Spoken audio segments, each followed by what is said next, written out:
You're listening to The Front Porch Show. Some shows are niche shows, talking about specific topics. Others, shows about nothing. This show is the show about everything. On The Front Porch Show, we'll talk about current events, some news, a little bit of politics, along with a whole lot of life. Welcome to our Front Porch. 1-402-799-1811. That is the message line number. It's Ozzy and I here. I am sleep deprived. And Fair enough. Fair enough. Life with the new baby. I can't complain. She's sleeping very well. She's only up one or two times during the middle of the night. So that's good. I mean, she's doing. And great. I'm sure you're getting up for it. Some of us don't have the tools to not exactly to manage the situation. Right now. No sympathetic lactation on this part. No. We're not going to talk about that. No. That's wow. We're diving in deep today.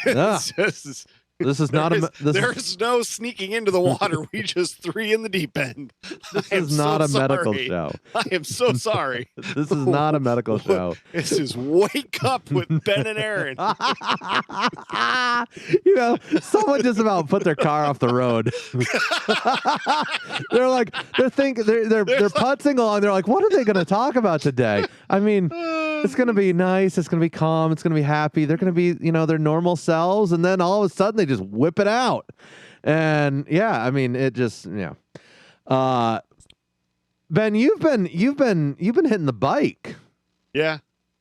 What, 25 miles you said this morning? No. 12. Oh, 12. Okay, 12 miles. No, 25 was last Monday. Oh, okay. So good grief, man. That's a lot. Yeah, I'm trying to, slim back down to my my pre-wedding weight, I guess.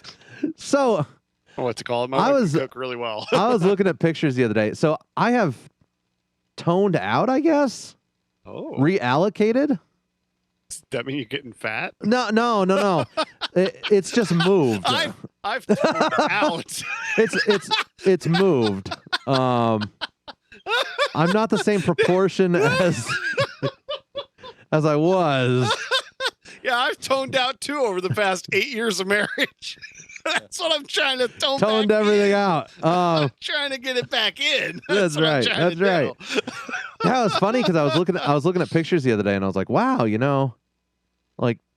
maybe it's age, maybe it's just gravity working or something. I don't know. Yeah, I mean, the longer you're on Earth, the more gravity is going to be able to pull on you. It's true. Maybe the more time gravity has had to pull on you, maybe that's what I'm going with. Maybe. I don't know. Yeah. But we're not a medical show. No, we're not a medical show. We've already discussed this. So we're not a medical show, but we like to pretend to be on the radio. That's right. Hey, we can pretend to be anything we want to be. It's so good. So I have not been working out like I should. And I ended up taking probably like 2 months off, 3 months off. Hasn't been good. But I tore my rotator cuff, and so I really couldn't be working out. Yeah. What's your excuse? And I tore my rotator cuff. And so this is one of those things that happens every 2 or 3 years. You just tear your rotator cuff every 2 or 3 years. That's just And it's just what you're doing. And I focus on part of your This is part of your life. Yes. Just tearing a rotator cuff. Every 2 or 3 years I end up tearing the rotator cuff and it kills. Okay. I can't lift my arm and it's bad. Yeah. Like literally water bottle. You can't lift a water bottle with your arm. I mean it's bad. My goodness. Usually you lift a water bottle with your hand, but You do, but weight. I'm saying weight wise, yeah. Like when literally arm. empty arm, you can't raise it in a chicken wing format. It's really affecting your dancing, isn't it? It is. It really is. No more chicken dance. Every time that song comes on, you're like, no! I'm like, ah! So finally, after like 4 months now, it's finally back to normal, so I can start working out again. Nice. And so I've been. So do you just work tendering out it. till you tear it, and then No, you stop okay. working out, and you start working out again after the 3 or 4 I months? always end up. I tear it. It tears under stupid circumstances. Me doing something like building something. Like okay, so this time it was mixing concrete by hand. Oh yeah, that's tough. And it's the pulling action of the hoe. Yeah. In the wheelbarrow that got me. Right. It's just that constant pulling, and I think we mixed 30 bags by hand. That's a lot. And that's a lot. Tore Were it. they the 40 or 80 pounds? 80-pound bags, I believe. Nice. Yeah. Yep. Those are the worst, man. Oh yeah, it's a lot of material. Ridiculously heavy. And then have you ever had one of those break on you prematurely? Oh That is yeah, the worst. everywhere, everywhere. And it's just like you're covered in just powder. It's bad. It's crazy. So yeah, no, I end up. It's probably every 2 or 3 years I do something stupid and tear it, but it's the workouts that keep it good longer. Yeah. If that makes sense, like because I'm building up the strength in that shoulder, right. and building the muscle up around that. Is it torn ligaments or something? Sure. I don't know. We're not doctors. I don't know. I guess it's torn muscle around that. We're not TV doctors. Let's put it that way. No, we haven't gotten to that We're level. certainly not Dr. Phil. We're more Is anybody really Dr. Phil? Okay. Is there someone similar?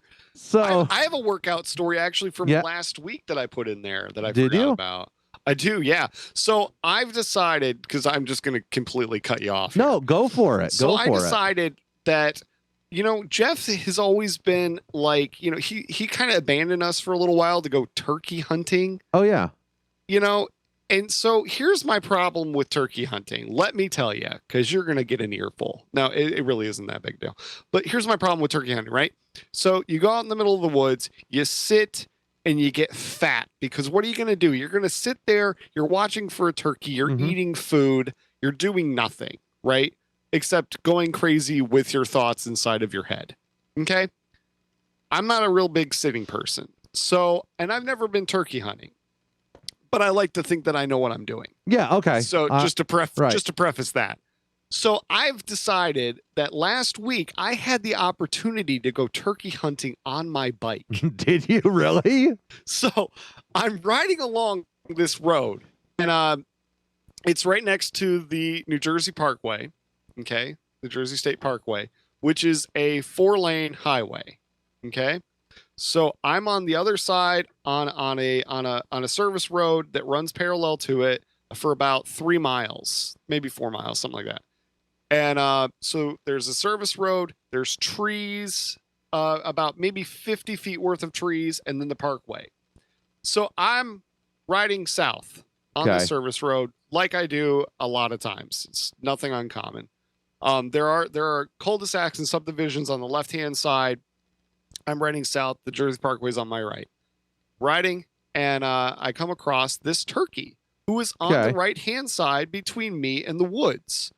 Okay, not in the road. Okay, you're right. Between me and the woods, so he's about maybe 4 feet away from me. Nice something scenic like that. Look at nature there. I mean, so beautiful. And he's nothing impressive. Let me tell you, he wasn't really great. But you know what? So I'm riding along at about 15 miles an hour, 17 miles an hour, somewhere in that vicinity, and this turkey decides that I'm chasing him. Oh, no. And starts running in front. So he goes from the side of the road to in front of my bike. For about 15 to 20 seconds. And I'm looking at this turkey like, seriously, aren't turkeys supposed to be smart birds? Because he could have just stayed right where he was or gone into the little bit of woods that was there, and I wouldn't have been able to get him. No, right. And so but turkeys, bird brains, I mean. So he's running in front of my bike, and for about 15 or 20 seconds, and I'm just like, seriously, like I haven't slowed down, I haven't sped up because I'm not trying to chase him. And quite frankly, I don't want to hit a turkey on a bike. I mean, no. If I'm going to, it's going to be an expensive turkey. Like you think hitting a turkey with, a vehicle, like try hitting it with a $700 bike. That's expensive. That's expensive pound per, cost per pound. Let me tell you. So, so this turkey's running in front of me. It decides that it's too slow. So it takes off because turkeys can fly. They can. If you don't throw them out of a helicopter. Thank you, WKRP. So they can fly. So this turkey, in all of its 20-pound glory, takes off, and he goes, which way do you think this turkey goes? Does he go left into the subdivision and cul-de-sac, or does he go right over the trees and into the parkway? He went into the parkway, didn't he? Oh, he definitely did. Oh, no. Oh, no. So, I have to say, what would have made it perfect is if I would have heard like tires squealing, but I didn't, sadly. So I'm not really sure of the fate of the turkey, but yeah, he totally flew right up over the treetops that's so and right funny. into the parkway. That's so funny. Yeah, so I haven't seen him on the side of the road. We'll see when coming back from church tomorrow if I remember to look for him. I'm glad you're safe. Wow. Like I'm glad he didn't turn around and try and kill me. That's man dies in New Jersey. Dude, they're fast, man. Man dies in New Jersey when attacked by a turkey. Dude, so I'm going about 15-ish to, I don't know, 17 miles an hour, and he was running in front of my bike. Oh, yeah. And I wasn't catching him. They're fast, man. They are fast. You know, yeah. So we have what is his name? Star the rooster. Star the rooster. Hate roosters. Oh, I hate roosters. So roosters are good for two things: dumplings and and making chicks. Yep. So we have Star the rooster. Myron, when we got our first chickens, insisted that he have a rooster. Needed a rooster. And Mama. Well, yeah. How else do you get more chickens? Right. Because that's totally what he was thinking. That's totally what he was thinking. Yeah. So Mama seemed to think that was a good idea to get him. No, that's never the a good rooster. idea. Roosters are bad. Roosters are terrifying. Have you figured out how to tell a rooster from a chick? As a chick? No, we do not. We don't sex our chickens. That's what it's called. That's what it's called, Ozzy. Well, that's very progressive of you. Yes. No, we don't. We don't do that. You just let them decide for themselves. We let them decide for themselves. So the other day I'm up there. I'm closing up the chicken coop. I guess I was delivering feed. I was delivering bags of feed. I would prefer if you call it a coupe. A coupe. So I was up at the chicken coupe, delivering the. Even though it's completely a different word. No, delivering the fine grains. So somebody's gonna be like, he was in a 2-door European sports car. Coupe. What? That's right. And so I'm successful in my endeavor, dropping off 2 bags, and I'm going back for the third, and I see the rooster milling around, and the rooster enjoys waiting till your back is turned to him and comes after your ankles. Yes, they do. Oh, yes. I can't say what they are, but it's not good. No. And so I grabbed the spade, and the YouTube family knows what you just said. And so I grabbed. They really are. They are. And so I grabbed the spade and carried the spade with me. And as I get outside the chicken coop area, outside the cow fence to the back of the truck, to grab the third bag, I see out of the corner of my eye him gunning for my ankles. And I spin around and I nail him just flat side of the spade, hit him with a spade, just to divert him slightly. And he goes running off behind the coop, and all I hear is him chirping like a hen. And like peeking out his head around the edge of the building. And I'm like, you never saw it coming. What did you think was going to happen, you dumb rooster? I mean, right. Come on. But Alyssa has given me the ultimatum. He's done. I guess he attacked her the other day. Oh yeah, and you don't do that. It's over. Things that attack wives die quickly. Yeah, right. And she's actually a little bit more forgiving than me on this. I've been keeping him alive because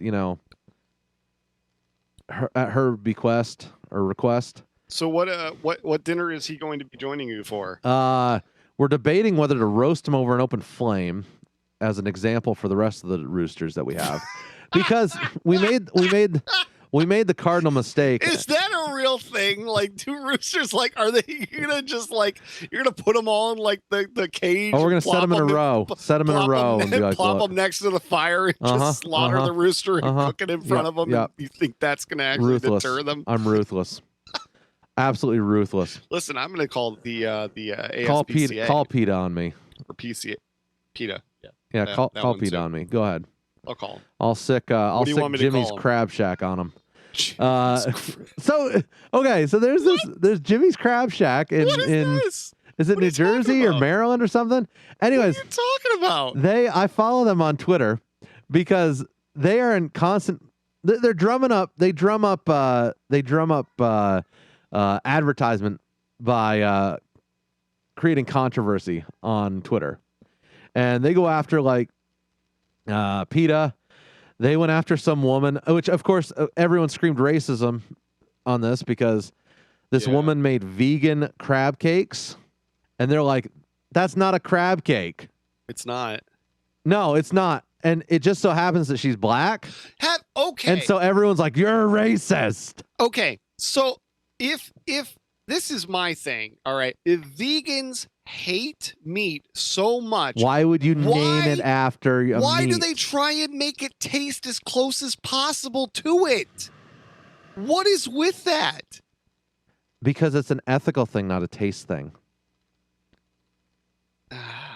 But wouldn't your ethics demand that, I don't go out and like eat people? But sometimes you just want the taste. Right. Wait, what? What?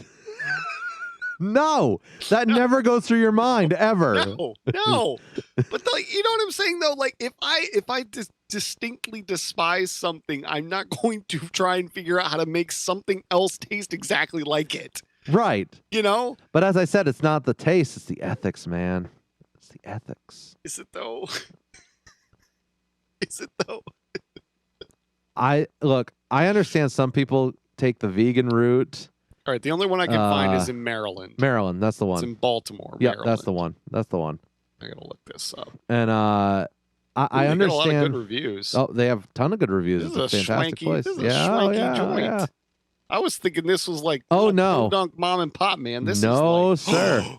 Whoa, look at that steak, man. Yes. Forget your crab cakes. Holy I want steak with crab cakes, man. Oh my goodness. Mm-hmm. Dude. Yeah. Dude, we got to hit this place up. I don't care how dangerous Baltimore is. This may be worth getting mugged and dying over. You think I'm so? I'm just saying. Like, really?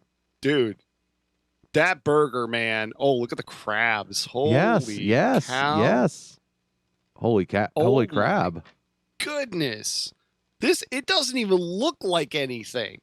Oh, no. It's like this gray building that it has like 3 windows and it looks like an old church is what it looks like. They painted the gray brick, or I'm sorry, they painted the red brick gray, like 2 different colors of gray. And they have this small sign that says Jimmy's Famous Seafood Dining Room on it. And that's it. Yeah. Oh, yeah. Like, it is so unobtrusive. It's ridiculous. That is amazing. Showing the pictures here on the YouTube. That steak is glorious. Dude, that is. Yeah, just what is that? Is that like a crab hot dog? What is that? That sounds delicious. I don't know if it's a hot dog though. It looks like it's more maybe like a hoagie or something like that. Oh my goodness. But man, look at the cake. What? Dude, this is a mistake. This is definitely a mistake. Those crab cakes look amazing. My goodness. I can highly recommend this place just without even going. Just from the pictures I can recommend this place. What is that? I don't know, but it that's a none of it like a seafood Bloody Mary. Weird. None of it. Oh, that's okay. That might be a little bit of a that turn is off there. Extravagance in a there's like a crab. There's a crab hanging out of the cup. Look at the burgers. The burgers look amazing too. Look at the bacon on the burgers. Oh my goodness. Oh wow, those crabs. Okay, we gotta Those stop. crabs look All right. amazing. We gotta stop. We're like ruining this for all of the I want audience. I want that's a plate not full of crabs. just listening. I know. Well, I mean, it's better than the other kind of crabs. But again, we're not doctors. We're not doctors. So this is why we need Jeff for Tombstone. We'll be right back.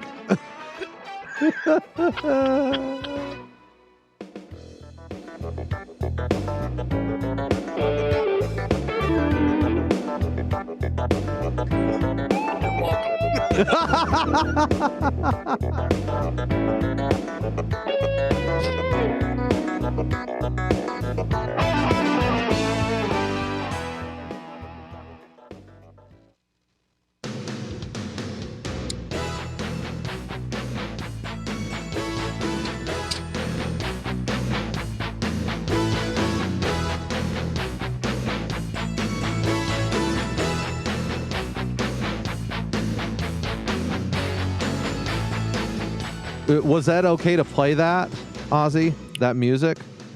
I don't know. Was it? I don't know. I'm concerned. Trying to figure it out. I'm concerned.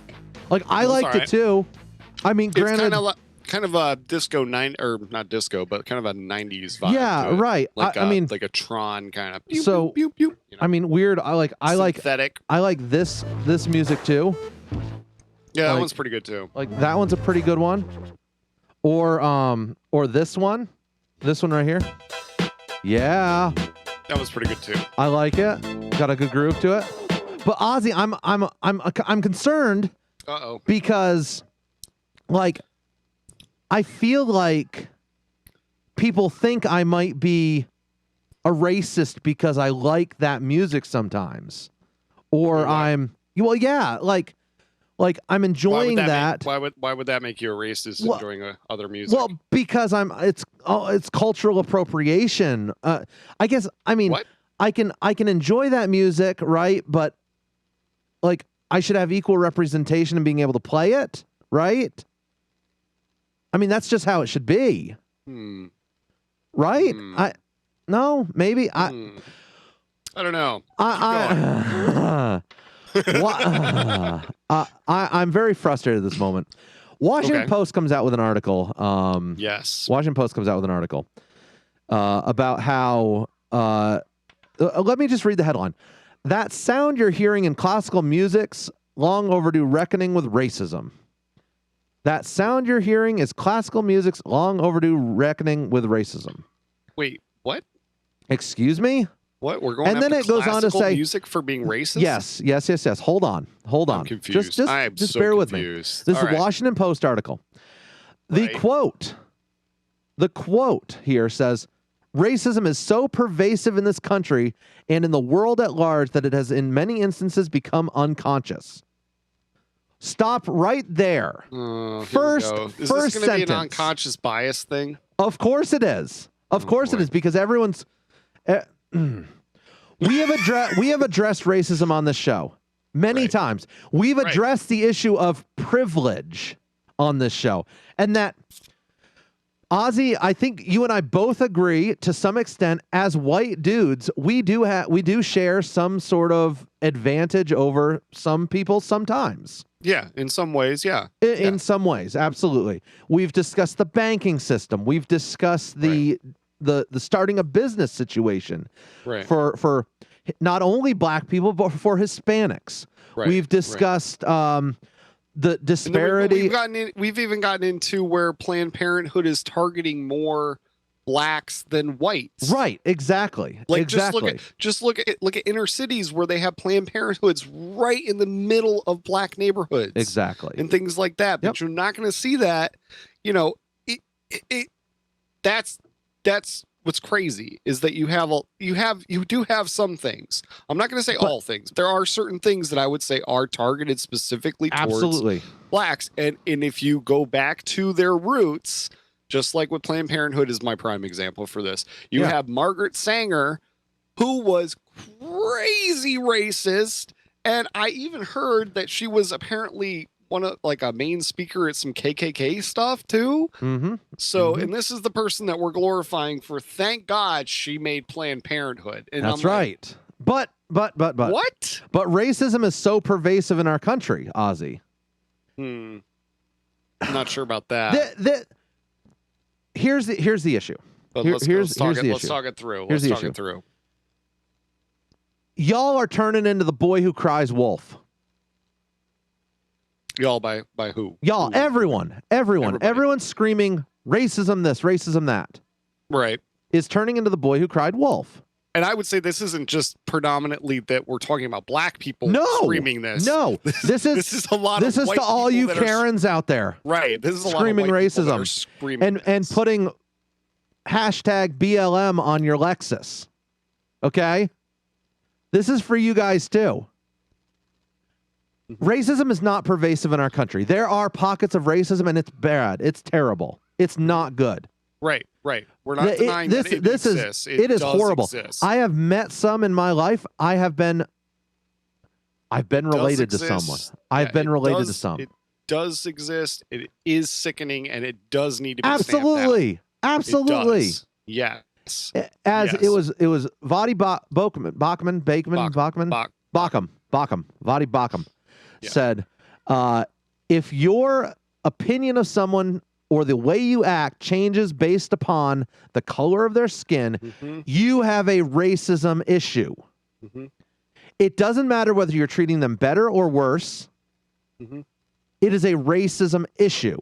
Right. You could be treating them better because of their skin color, and that's racism. Right. And this is where it gets into Christian lives. You should be treating your neighbor better. Just period. Better than anyone. Period. It doesn't matter. Treating your neighbor better. And this has nothing to do with skin color. This has nothing to do with ethnicity.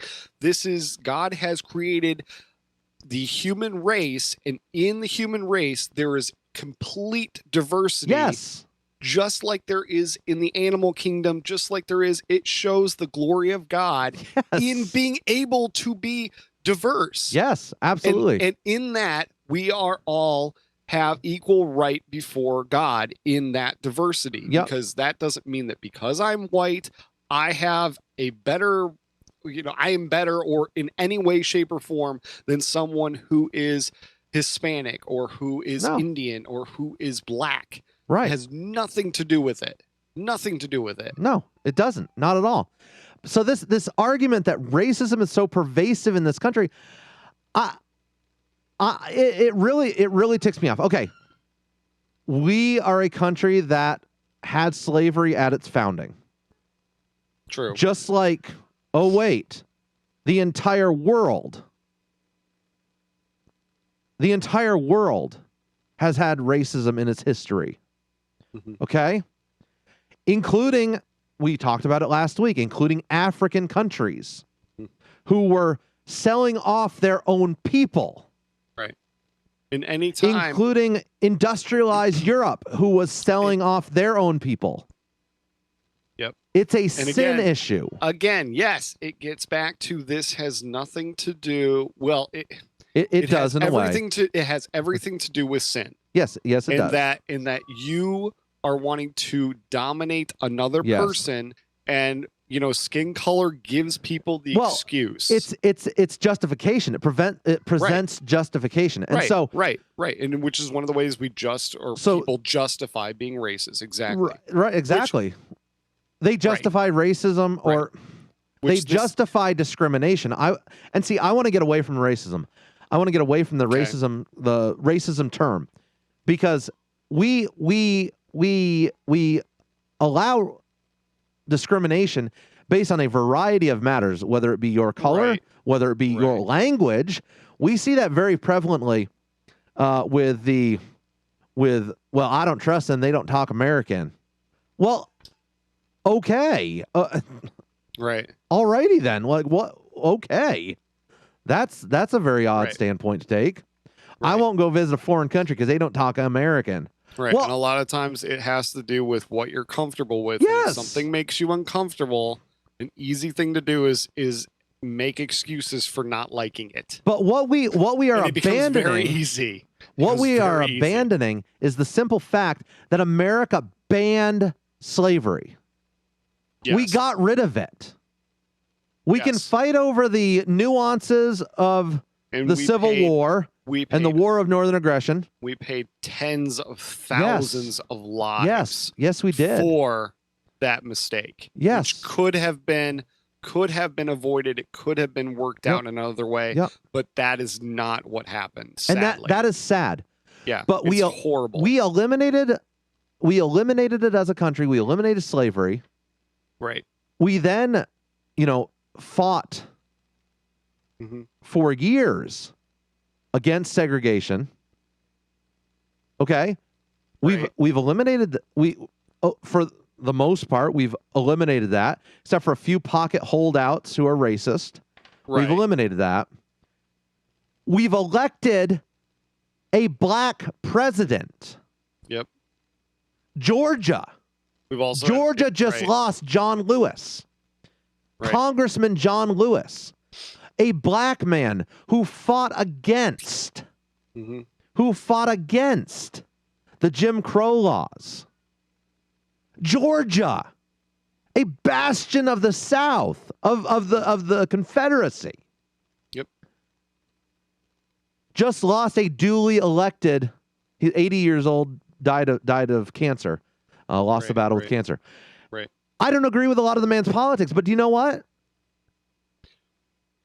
It's pushing forward on the issues. Exactly. Right. Exactly. And the issues that still exist. Absolutely. That still exist. I would argue that from my perspective, I would argue that they don't exist as much as they did. No. Thanks to civil rights activists back in the 60s who fought for their rights to be counted as equal. Right. Well, we can come up with our disagreements with Martin Luther King, but the fact is, he moved forward the race relations. Wouldn't it have been interesting if he would not have gotten assassinated? Could you imagine? I know. I mean, it could be a completely we could have been at this point back in the early 70s potentially, where it's like we're fighting this. I would think small amounts of racism, like I don't know if pockets maybe or certain things, maybe you wouldn't have things like Planned Parenthood, right that would have been a shocker, because stuff like that that would have been interesting at this point. We are could you imagine how different the country the country would be if there were however many hundreds of thousands of black babies that have been aborted into the millions over the years. If they would have been part of this society, right? Our society would be so diverse right now. It would be crazy. Right. And yet right now, that's one of the exclusive things that is holding the black population at bay is freaking Planned Parenthood. It's ridiculous. If you look at the statistics for this, I was listening to something. If you look at the statistics for this, the black population has not grown as far as percentage to hundreds of thousands or whatever, millions of people or whatever. Per capita. In like 30 years. Yeah. It stayed the same. That's insane. Right. That's insane. That's Planned Parenthood. That's crazy. Yep. That's why I don't. The Planned Parenthood thing gets me, man. I cannot get over this that. Whole argument that racism is pervasive in our country and in our world at large is ridiculous. I don't agree with that. I think the narrative is world at large. Maybe. World at large. There's a lot of countries that are extremely Middle racist. Middle East. We have to also qualify. Are we talking about black dominant racism? Sorry, not dominant, but like dominating blacks in racism. Yes. Or are we talking about because I think that's a predominantly maybe Western thing. Yeah. As opposed to, you're talking about Middle East, you're talking about racist against other cultures and countries that aren't specifically black. Right. The currently the largest slaveholders in the world right now is the Middle East. Yeah. That's terrifying. Yep. That's absolutely terrifying.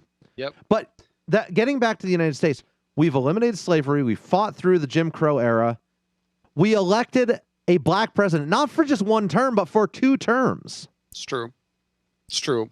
But all of a sudden, all of a sudden, you still got elected. It's almost like he's not black enough, though, for them. They don't want to acknowledge that he was the first black president. Maybe? Like, what do you mean? I mean, because racism is pervasive, Ozzy. It's pervasive, and everyone who didn't vote for him is obviously a racist. Oh, I got you. And so, again, this is boy who cried wolf. Boy who cried wolf. By doing so, people are avoiding the bigger and major issues of racism that do exist. The people who are okay with disparaging people because of their color.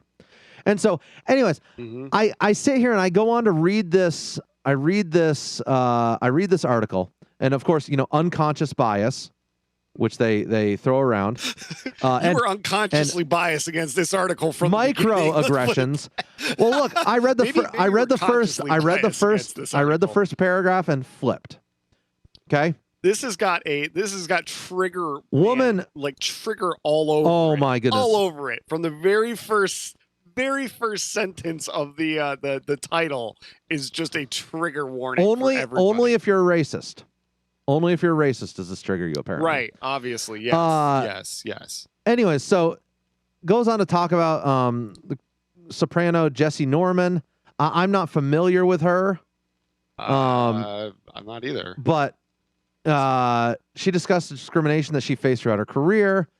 And then it makes the assumption, but it's safe to assume that race was a running theme in her magnificent life. Okay. I mean, okay. I mean, yeah, it's a part of everyone's life, I guess. Okay. Let's talk about this because this woman, I just looked her up, and I'm sure she's a very great singer. But this lady was born in 1945. So in the beginning and peak of her career, yes, she probably encountered tons of racism because she would have been, right, like 1945, so 20 years would have been 1965. Right. Heck yeah. She would have encountered that. I'm sure she had a lot of diversity or a lot of oppression as far as trying to be. She's also from Georgia, too. Right. I love Georgia. Didn't exactly have a great history when it came to racism in the 40s. Yeah, 60s Georgia, 70s Georgia. Rough. Yeah, that's some that's some rough stuff. So, okay, I'm willing to take that. So I'm willing to take that. We're making some major assumptions here right off the bat in this, saying that she, didn't get roles because of her color, which there's no proof of such. But I believe her. Right. I believe her. But it's possible. Yeah. But again, they are taking a very big leap. Okay. Right. So they're assuming that you're not. We continue on here. To where talking about opera and music and how, being black in those fields is very difficult. And then they go on to say about how the disparity in numbers in these in these fields. Okay. The proportion of Hispanic and Latino musicians grew from 1.8% in 2002 to 2.5% in 2014. While over the same 12-year period, the proportion of black musicians languished around 1.8%. Meanwhile, since 2010, so roughly 2%. Right. Meanwhile, since I don't know what that number is. I mean, I'm assuming how many people are in an orchestra? I have no idea. I have no idea. I think it would probably also depend on depends on the size of the orchestra, I guess. Meanwhile, since 2010, when the league started examining organizational metrics, the percentage of non-white staff has hovered around 14%, with the black staff accounting for just 5 to 7%. And between 2010 and 2016, Black conductors and music directors accounted for just 2 to 6% of the field. Okay, so we're talking about roughly 90 musicians. Right. Okay. In a full orchestra, roughly 90 musicians. 2 Hispanics and 2 So we're talking black about people. basically two people. Yeah, 2 people. So It's which okay. Seems pretty low. Seems low. Here's my question. So the question is why? It does seem low. Is the disparity racism, or for the simple fact that they chose not to enter this field? Right. Now, why that's the other question I have. Right. And so my question is, if we're going to sit there and look at the orchestra, why are we not looking at the, say, professional sports and the NFL, which has a very high percentage of black people playing, or NBA? Or Hispanics playing in baseball, soccer, baseball. Okay, there's a lot. We need to stop here. A lot of South Americans. The question is, why are we so focused on on orchestras being predominantly white when we're not being willing to look at the other things? Killer voice. Oh, I'm sure. Anyway, sorry. No, yeah. I'm regathering my thoughts and eating pancake. So what's causing this gap is what we're getting at. We don't know because it doesn't say why here. Is it there? And they don't care about the cause because this is not about racism. This is not about racism. This is about white guilt. Right. This is about white people having to pay penance and atonement for their quote unquote sins of the past. This is if a white group, whatever, is the no, yes you can. Ozzy, in today's age you can. All right, so here's my solution. Here's my solution. If you would like more people, more diversity in classical music, if you would like more diversity, period, then here's what we do is we go into the schools and you emphasize music. Oh, wait, but band programs are being canceled by the hundreds. That's what we do, is you start emphasizing music. You start giving these kids, the advantage of being able to do this and then giving them the options to do this. And why don't we get rid of, certain types of music that probably are drawing kids more? I would say pop is going to be a huge one. Potentially rap, potentially, you know what I'm saying? Like, how about, does this follow through with the rest of the music industry, or is it exclusively classical music? I would argue that because I would say, just like everything else, they are targeting classical because it's predominantly white, and we want to remove that. Right, and I don't know the reason for that. Whether that is what's the percentage of children per school or per college that go into a classical music field, like actually performance field, not just being a teacher, but like a performance field. Right. What is the statistic for that? So I would bet you that it's probably around the same statistic, per 100,000 students or whatever. It's probably like 2 per 100,000 or something like that. Right. Also with white students, it's just because there are, I don't know, potentially because there's more white people. I don't know. Maybe it happens to be to do with income. Perhaps maybe it has to do with income. That explains why I don't like classical music, Ozzy. Low income. Yeah, well, we're not all great. I know. But yeah, like I don't know. You have to. The problem is they're not proving why and what is making this racist. All they're doing is presenting a number and claiming it's racist. Right. They're picking a number saying there's too many white people. Fine. Well, not fine, but right. All they're saying is there's too many white people. And that's racist because there's too many white people. And I would say if they're wanting that's called affirmative action, Ozzy. You invest more in their education. That's called affirmative So action. why don't you go? And you have to have a certain number of people of a certain race and certain things. Right. So why don't we invest in these black students more with their teachers, with their education, and try and get them in a better position? I'm not saying affirmative action that we're treating them special, but why don't we go into the inner cities and emphasize classical music more? Maybe because they don't You know want what I mean? it? Like that seems Like, and that's the thing. I don't know. That's the thing. Like, culturally, sometimes people don't like certain things. That's fine. Right. There's nothing wrong with that. Right. There is Right. nothing wrong with is that. When the problem is the potential of stripping it away from that school so that they don't have the opportunity to encounter it. I agree. You know? I agree. I don't know if that's the reason.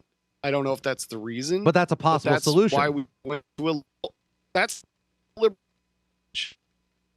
so this different things and encounter a lot of different things. This article goes on and says the systemic racism that runs like rot through the structures of the classical music world exists somewhere between broad statistical data, which means it's not statistical data. Broad statistical data is not statistical data. Right. And intimate personal disclosure, anecdotal evidence. Okay, so we don't have facts, but we are merely relying on anecdotal evidence. Right, and this is the question: is how do you know that? Okay, so say that you have 100 students or 100 people that know that play classical, whatever it is, violin. Okay, so you have 100 students. 50% of them are black, 50% of them are white. We're just going to go with black and white here. Okay. Okay, so you have that everybody is interviewing for these 3 positions, right? Why if I am a classical music composer or symphony or whatever, why would I go potentially I'm going to go with if I'm not racist, I'm going to go with, which I don't see why they would, but you're going off of the talent of the person because you want the best people to be in your orchestra playing the music because instruments aren't racist. They have nothing to do with talent. They have nothing to do with anything. If you're good at an instrument and if you have honed your craft, you should get it. But the problem is they're not proving why, if the hiring is happening, they're not proving that, hey, you know what? This person is actually, whoever hires them, is actually racist against black people and doesn't like them and has given these positions to white people, as opposed to these people are better at their craft than these people are, whether they're black or white. It's like, who cares? Like statistically, who cares? I would bet you that the people, I would say that the 2 black people that got in were probably extremely good, and they beat out everybody else. But again, without statistics and going off of personal statistics, you can't prove that it's actually happening or it's not happening.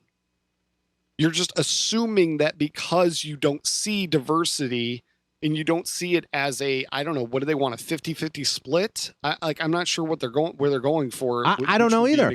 They want it to be a picture of society. Of diversity. They want it to be a picture of society. Right. That's what they want. So they want equal. So if but I'm not seeing if black people are 17% of the population, I don't remember what percentage they are.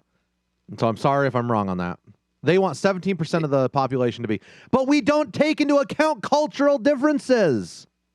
We don't take into account the fact that some people just don't want to do it. Take into account. We're also not taking into account the fact that, you know what, in classical music, I would say you have to have, I would say, more of a family and or money to be able to push you towards these things, because it's not cheap to get lessons. It's not cheap to do any of these other things. So I would say that statistic's probably going to be pretty low as far as, and there might be a what is it? A difference where it's okay, you just don't have families who can afford to do this as opposed to ones that can't afford to do this. I don't know. I might be wrong. You may be right. So we'll see. And what wasn't the other part of this? Wasn't the other part of this the Asian people they were going after too, not being? Was that part of it? I'm not sure. I don't see that in this article. I don't see that in this article. But the I don't know. Look, if there's racism, let's get rid of it. But the problem is just presenting anecdotal evidence and just presenting the fact that there's more white people does not mean racism. Argument. No. It's terrible argument. Yet I have people blowing up at me over on my Facebook wall today because they don't like it. Right. I mean, if there's racism involved, then yes, it needs to be dealt with. It needs to be dealt with. But the problem is you haven't proven your point. Just because there's less people does not mean that there's racism. And this whole microaggression thing. For Pete's sake, would argue people. That there's so. Does this translate into like I'm interested in how does this translate into college bands and school bands too? How does that translate? Is it more diverse? Ozzy, if it is more diverse, they're not going to tell us because it doesn't make the headlines of classical music is racist. Are those children after they graduate from high school seeking jobs in classical music? That's the other question. Because I would say, it's just like kids who play sports in high school and college. Most of them don't make it to the NBA or the NFL or anything else. You take the top, like you are the cream of the crop of, on a football team. You can have hundreds of players on a football team. No, actually, I think it's 80 something, isn't it? 90 something. Anyway, but you can have a huge amount of players. Okay, we'll just go with 80. I don't remember exactly how many. I'm sure somebody's going to get mad because I don't remember. But say that we have 80 players on a football team. Okay, you're going to get maybe 1 to 2 of those players asked to go to the NFL every couple of years. Right? Yeah. And then what happens to the other 78 players? The other 78 players go on and they do regular jobs or whatever their field is that they studied. Right. So you're talking about you know what I mean? And I'm sure it's the same thing with, I played trumpet in middle school and I still know how to play, but it's got nothing to do with me seeking a career in playing trumpet because I know that I'm not that good. Right. And that wasn't what I went to college for.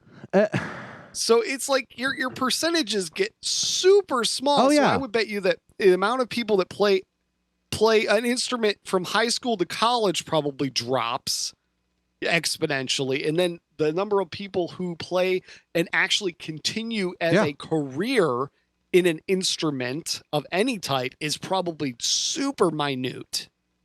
Again, I keep going back to the whole just saying. And then you're getting into cultural value it as a job and being good enough to play it as a job. We have to ask the question, cultural value. Is it a cultural value? White, affluent families seem to think that classical music is a big deal. I don't know why. I don't like it. I don't listen to it. That's fine. Whatever. And what the other question is, what type of homes are these the black players coming from?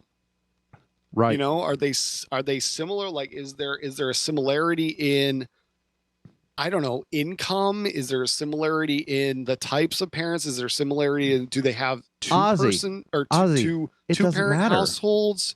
Are they what type of income? Are they, what I mean? Like, there's so many things it doesn't matter. Are very similar between the two that it's probably crazy. None of this matters, Ozzy. None of this matters. Racist. None of this matters we because can't prove that it is. we presented a number that says it's racist, and then we have a bunch of people saying, "Nah, I think it was racist."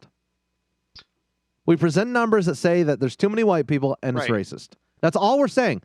It's broad statistical evidence. Broad statistical evidence does not equal evidence. It does not meet the litmus test of enough evidence to draw a conclusion. Right. And then you have anecdotal evidence.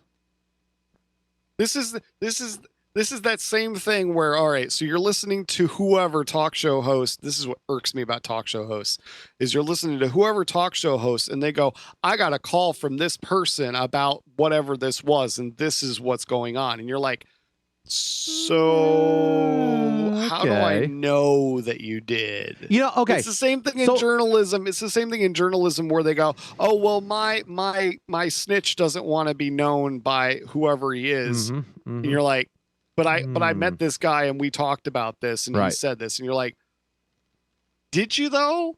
Right. Because maybe you didn't.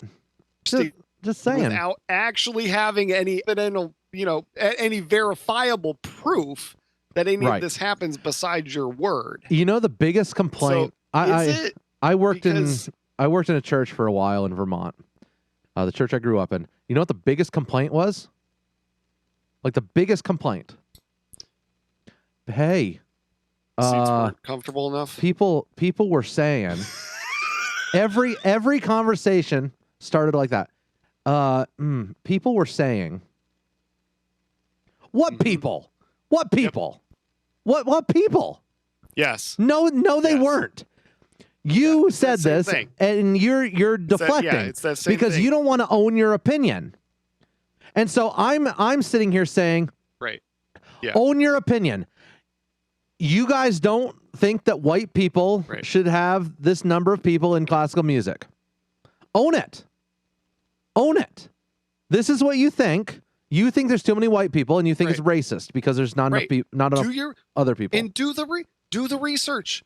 Do the research. No on it. Research. Who cares about the research on it? If you can prove that if you can prove that it is, that's great. That's great. You've proved your point. Now you don't look crazy because you're just spitting out what your opinion is. We live in a world where opinions matter. My opinion is I don't make enough money. But my boss isn't going to give me a raise because I think that. Opinions matter, Ozzy. Facts be damned. Opinions matter and facts be damned. That's where we live. That is where we live. This is where the whole microaggression and unconscious bias comes into play. And the other, where everyone's like, "Ooh, my feels. I feel like you're attacking me." You know what? Grow a set. Grow a set. Please. But we're not doctors. The unconscious bias thing is getting me, man. Yeah. It's like I'm white, therefore I'm white, therefore I'm racist. Like you need to learn. Please, no arguments. Please. If you can make a valid argument, you can have points. I'm sounding like Jeff right now. You are. If you can have proof. Logically, you need to be able to prove what your claim is. And if you cannot do that, then you can't just spit out opinions, because what that is doing is it's damaging everything else around it. I know we do this all the time, though. So we're completely not part of this whole thing. You guys can believe me. Yeah. Don't doubt me. 80% of opinions are made up on the spot. I hate that. I hate that so much. But yeah, if you can have evidence, to back what you are saying in your opinion, that's fine. There is place for conjecture, but there is also, when you're talking about this type of thing, this is a serious, you're making a huge accusation in this field. Yeah. Right. This is a serious accusation for this field. And if it's true, that's a problem. That is a problem. But right now, all that you've done is you have spit out a bunch of potentials, and it's pissing everybody off, and it's not helping them out. On both sides. On both sides. It's making people mad on both sides. Right. Because all of a sudden you're polarizing people again. Right. And that's all. But that's all the media wants. And, I'm convinced at this point that's what the media wants. Like, oh, right. I'm convinced that's what the media wants. Open your eyes, please. I am going to say this till I am blue in the face. Say it, Ozzy. Media is out there to make money. Yep. They're out there to get clicks. They are out there add to revenue try and get whatever it takes for you to click that, whatever it is, because they are a business. Yep. They are not there to try and help the American people. They are not there to try and make things better. They're not even there to give you the actual factual news of what is happening, because that doesn't make money, because it's boring. So they're there to make you as pissed off as possible so that you can have an opinion, you can click on it, and it helps them because it makes you mad at another group of people, and then you both go head to head, and all of a sudden the entire country is up in flames over nothing. Here's CBS News. CBS News, Tombstone sent this to me the other day. Headline, and his comment was just what we just said, was the media is just trying to start things. It says, white Americans got their stimulus checks more promptly than blacks and Hispanic Americans.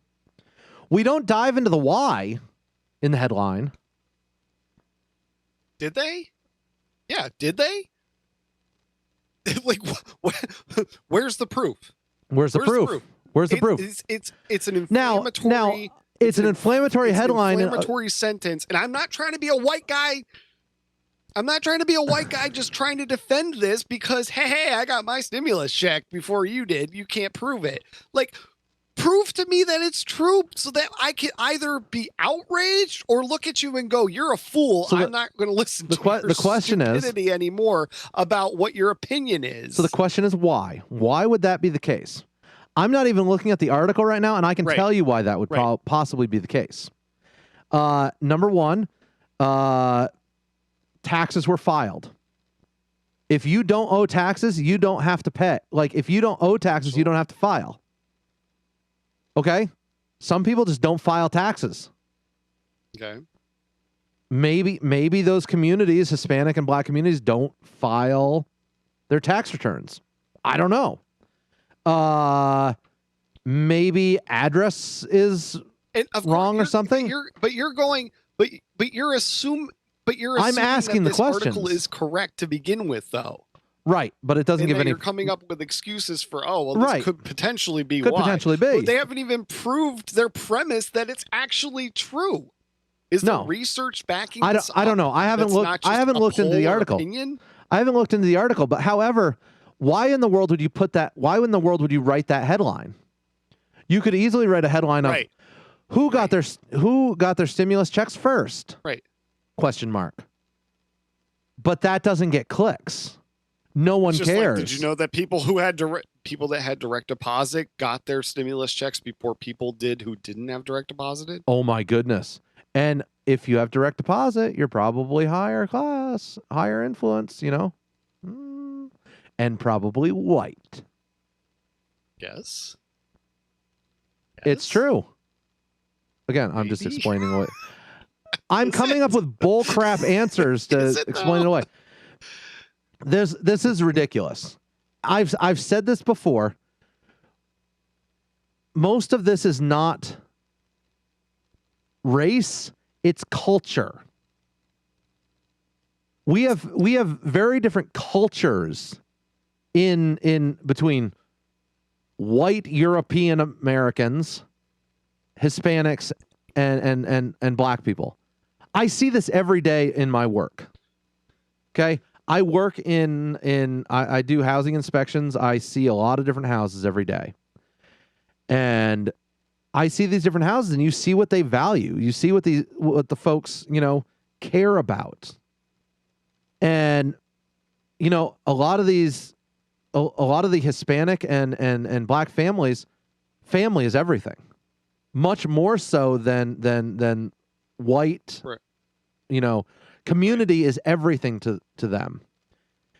And so, a lot of these folks don't have a bank account, live paycheck to paycheck because, yeah, okay, some of them do make less, but also because they're giving that money away to their friends, their family. They're throwing huge birthday parties, Hispanic families, which I think would be amazing. They're throwing huge birthday parties, literally dropping thousands and thousands and thousands of dollars on birthdays. And that's fantastic. Building community, building your, family. That's awesome. I love it. But what I'm getting at by that is different cultures have different priorities. And so this attempt to explain everything by race is terribly ridiculous because there are going to be differences and there are going to be nuances within cultures. And that's not to say that people can't cross those lines to enjoy parts of other cultures. What museum was that? The Museum of African American History or something? I don't remember, but they presented a huge kind of a pamphlet of the descriptors of white families. Infograph. Right, the infograph of descriptions of white families. They've since retracted that, by the way. I just want to get that out there and make that known. They should. Basically, what they did is they tore apart the American dream and said that it's all about white people. It's all white people, right? That's literally what they did. Right. Which is really interesting because, I have to say, they did a pretty good job. It was a nice infographic. Of analyzing and coming up with a clear graphic about what is supposedly important to white people, doing the best. Like, some of the stuff was bizarre. Oh yeah, because it was like, oh yeah, white. You don't want to be like white people because they are, and these things are supposed to be bad traits, okay? But they were traits of people who want to, I would argue, be successful in America. Like, these are like the American, not all of them, but these are the American dream, where it's like, okay, you want to be able to do good in business. You want to be able to make money. You want to have a family. You want to do, I don't know. So this is the aspects and assumptions of whiteness and white culture in the United States. And it is ridiculous that is exclusively that these are like the white traits that people are going, that family structure, and that they're all family bad. Structure, like, rugged individualism, emphasis on the scientific method. Oh, wait, which is what we're trying to do here. Look at the facts. Right. Shocking. Right. Shocking. Right. We're too white, Ozzy. We're too white. We're using quantitative evidence, emphasis, which is what it says here. Cause and effect relationships. And objective, rational, linear thinking. That's not a white. We're too white. That's not a white thing. Apparently it is. That's Apparently not it a is. white thing. That is not. It's not. That is like, if you were a scientist, you're probably lost your friggin' mind over this thing. Work before play. And if you didn't meet your goals, you didn't work hard enough. Right. Hard work is the key to success. Okay. This is whiteness. All whiteness, though. Yeah. Some of those things can be a little okay, but for the most part, what was that? What's it called again? I need to look at it. I can't remember. Religion, Christianity is the norm. Anything other than Judeo-Christian tradition is foreign. No tolerance for deviation from the single God concept. These people apparently don't know most white people. Because I would argue that most white people think that wealth is their God. So, or gonna go with a no on that. Right. They don't care at this point. Right. Yeah. So that's pretty bunk. Okay, status, power, and authority. Wealth equals worth. Yeah, a lot of white people do think that. I'll go with that. Your job is who you are. Right. Yeah. And Okay. I will say, And I will argue that too, because compared to Hispanic and black families that I've met and interacted with, yes, that does seem they are more focused on family. Their family is who they are. And so I'll go with that. Respect authority. yes. Heavy value on ownership of goods, space, and property. Right. What? That one Aesthetics. This is a good one. Based on European culture. Steak and potatoes. Bland is best. Wait, what? Woman's beauty is based on blonde, thin Barbie. I mean, no, I don't know, man. Men's attractiveness is based on economic status and power. I have to give a little leeway to. I know. And look, some of these are true, and we're laughing at them because they're hilarious. But a lot of this description here is really of what everyone subscribes to. They hit the nail on the head. Oh yeah, absolutely. Right. It's like what of these things? Right. Not all these traits are good. What of these things is peak Karen, as I like to say? I mean, right here under status, power, and authority, the ability to ask for a manager. So that would be called a Karen. That is a Karen, yes, but it's peak whiteness, peak Karen. Anyway, like some of these things, they're right on. Pretty peak whiteness. It is just being a Karen's peak whiteness. That is pretty peak whiteness. Yeah. Oh wait, down here. They got one. Down here it says. Yep. Hashtag BLM on the Lexus. That's on the Karen. Aspects and assumptions of being a Karen. Oh yeah. Not like King's English rules. Yes. Some of these things don't discuss personal life. Don't show emotions. This is the great one. Be polite.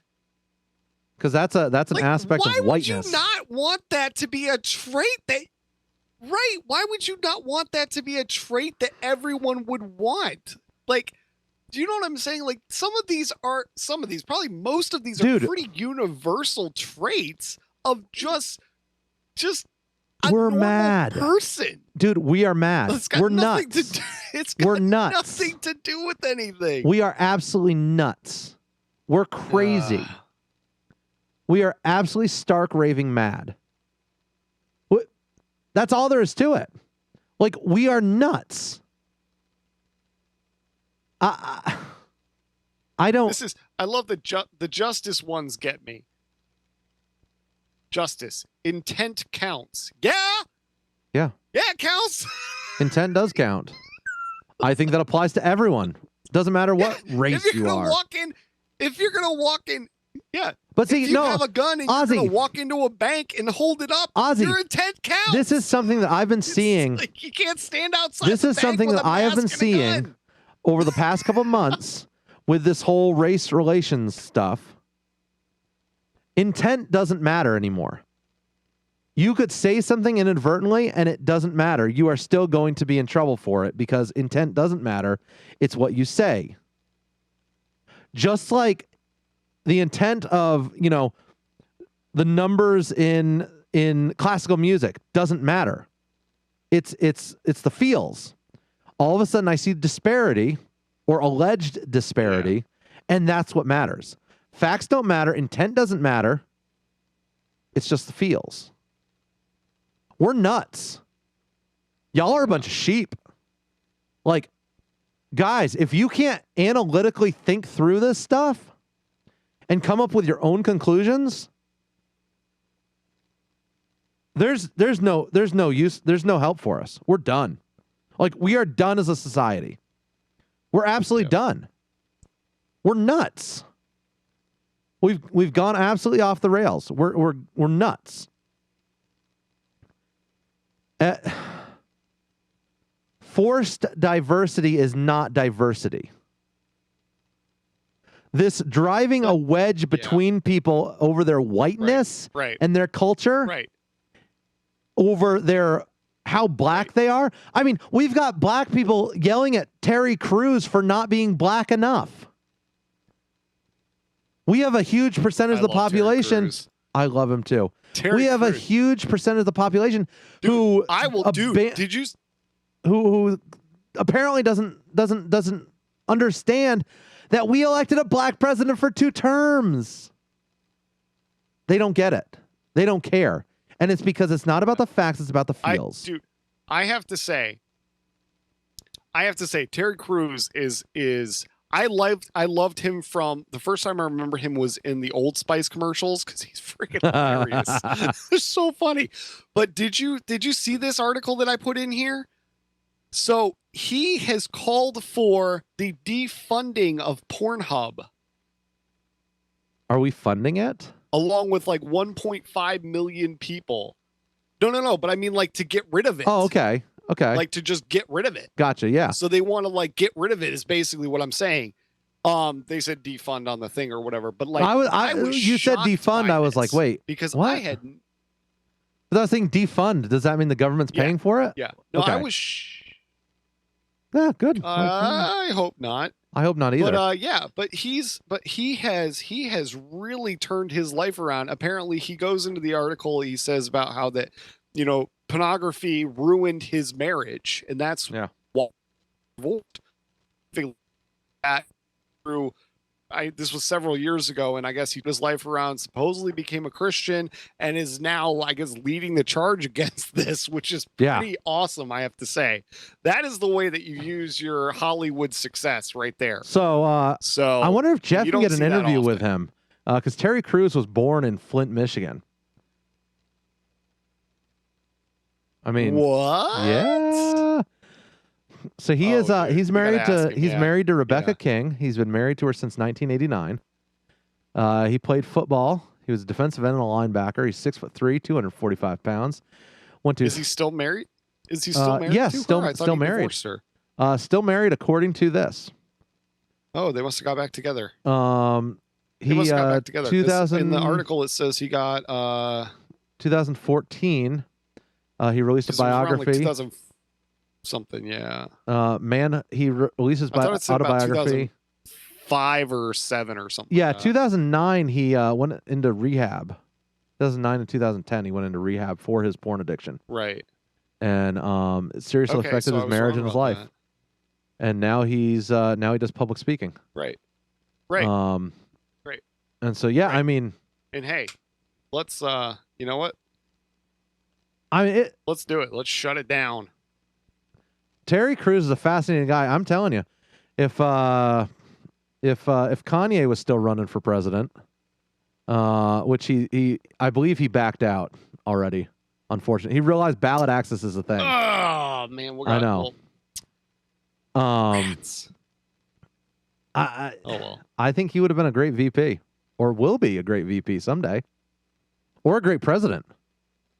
Terry Crews for president. Yes. Why not? Let's do it. Yep. I'm all right with that. I'm good with this. Dude, he is so intimidating, it's ridiculous. I know. Like, that man is office linebacker. No dilly-dallying. Awesome. No dilly-dallying in the office. He's I like awesome. It. He's awesome.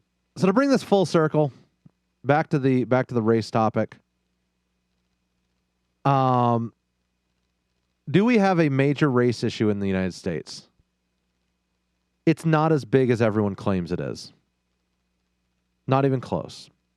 Do we have issues we need to work through? Absolutely. And we will always have issues because it's sin. It's sin. And a country and a people who refuse to acknowledge their sin issues are going to keep returning to those issues. And until we take care of that, we're going to sit here and we're going to literally fight over it and over it and over it again and again and again. And so I've said it before, I'll say it again. I hope we find peace. I hope we are able to reconcile our differences, but we cannot fix a secular issue or a spiritual issue with a secular solution. It's just not going to be possible. And so that's really what this race thing stems from. And The only way it's going to be fixed is through the gospel.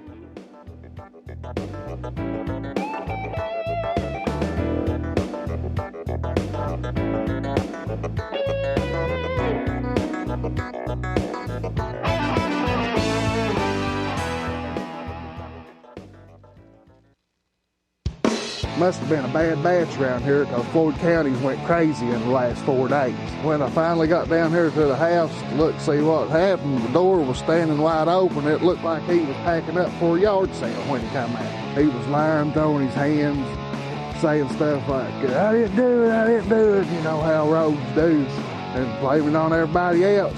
He did pull a gun on me when I got back around the house because I guess he thought I was upset with him. Who steals a cheese grater? He's got the words, Lysol. He stole an empty bottle of spray. What got me the most was my soap. He stole my soap. Who steals soap?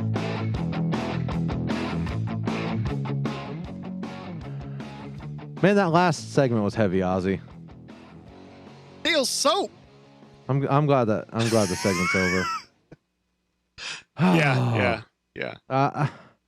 Getting heavy there for a minute. I get very worked up over it because I have unjustly been accused of being a racist numerous times in my life. And I've known racists. I have experienced the hate that comes from their mouths. I understand it. Mm-hmm. But man, it weighs heavy on my heart. Yeah. And so when people sit there and cry wolf and make claims that are not justified, I have huge issues with that. Yeah. I have major issues with that. Yeah. Yeah. It's a heavy thing that should be taken more seriously. And it's hard. It's just real hard. Ozzy. Yes. You know, Aaron. have you ever had a situation where you've said something that you hope your kids don't repeat?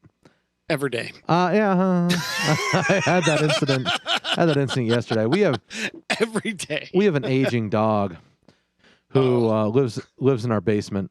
We don't allow her upstairs in the house because accidents, right? She may have accidents, and I don't want to clean it up. Right. Especially, when she gets into the mulberries and craps all over the basement. And the whole family's down in the basement, and I'm standing there, and I see where someone had cleaned it up already, but yet there's still a slight brown mark on the basement floor from where it was sitting. And I turn to her and I declare, Addison, I should call you. And I stopped. And I went, I can't call you that in front of the boys. Because they will say that forever. I know. Did you ever, all right, we're going to talk about, just for a minute, don't kill me, Bill Cosby.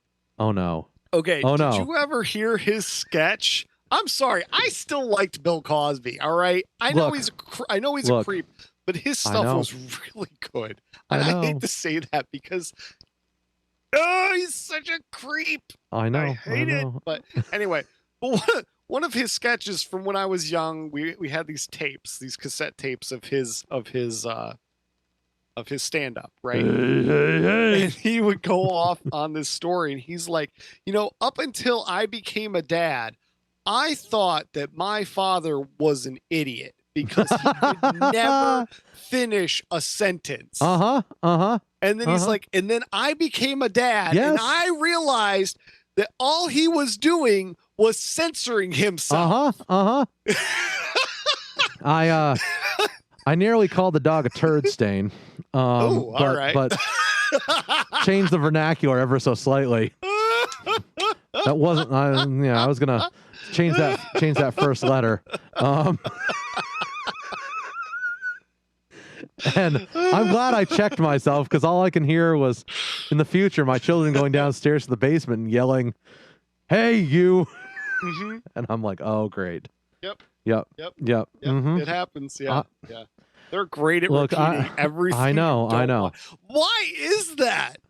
Look, Why is that? I am. How come you have to like beat sense into them of good things? I know. But the bad stuff, it's just like, oh yeah, So easy. Oh yeah. they just did this. Why can't I do this? Dad said it. Why can't? Dad did Yeah, it. I know. I know. Uh-huh. You're like, I did that once in front of you. Uh-huh. Once. Do you know how many times I've done the good thing that I want you to do in front of you? Mhm. How many times? I know. I know. Just Can't learn nothing. it. Can't learn Yeah. it. Nope. Can't learn it. Nope. Not at all. Ah, it's such It's a great. I'm sure my parents were exactly the same way. Like, It's like, what's look, wrong with this kid? I am incredibly sparing on the language, and I hardly ever employ language. But that time I was so mad at the dog, Oh, dude. and I checked up so fast. I was like, Right. whoa. Dude, why is it so easy to yell at the dog? Oh man. It's like I can say things to the dog that I would never say to my children. Oh, no. It's just like, No. you know, it's like stupid dog. Uh-huh. You know? I know. Like, I know. yeah. Telling you, Yep. man. Yep. Telling you. Yep. Anyway, yeah, tell me we're horrible dog people. Yes. We're terrible dog people. Please come after us, PETA.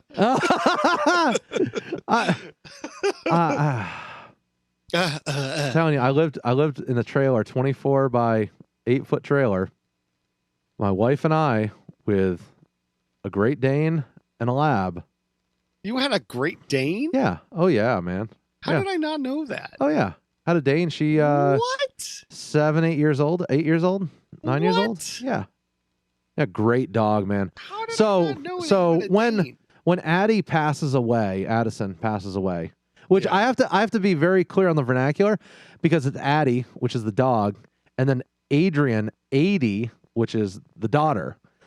So I have to be careful. Addie, 80.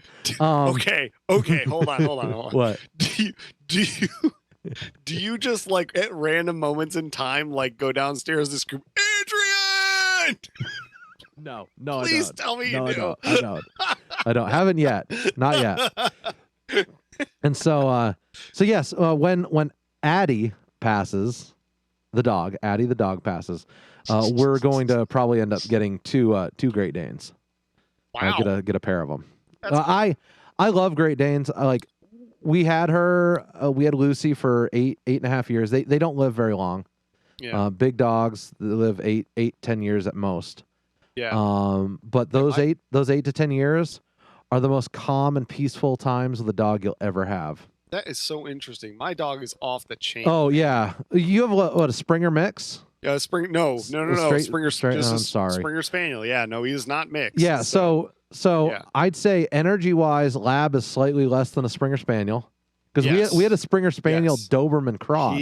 He is off the chain with my kids. Yeah. Like, Oh yeah. he I is bet. everywhere and I bet. anywhere. And dude, he is so fast. It's Oh yeah. ridiculous. Yeah. They definitely were appropriately named. Oh, because yeah. They bounce Oh, yeah. everywhere.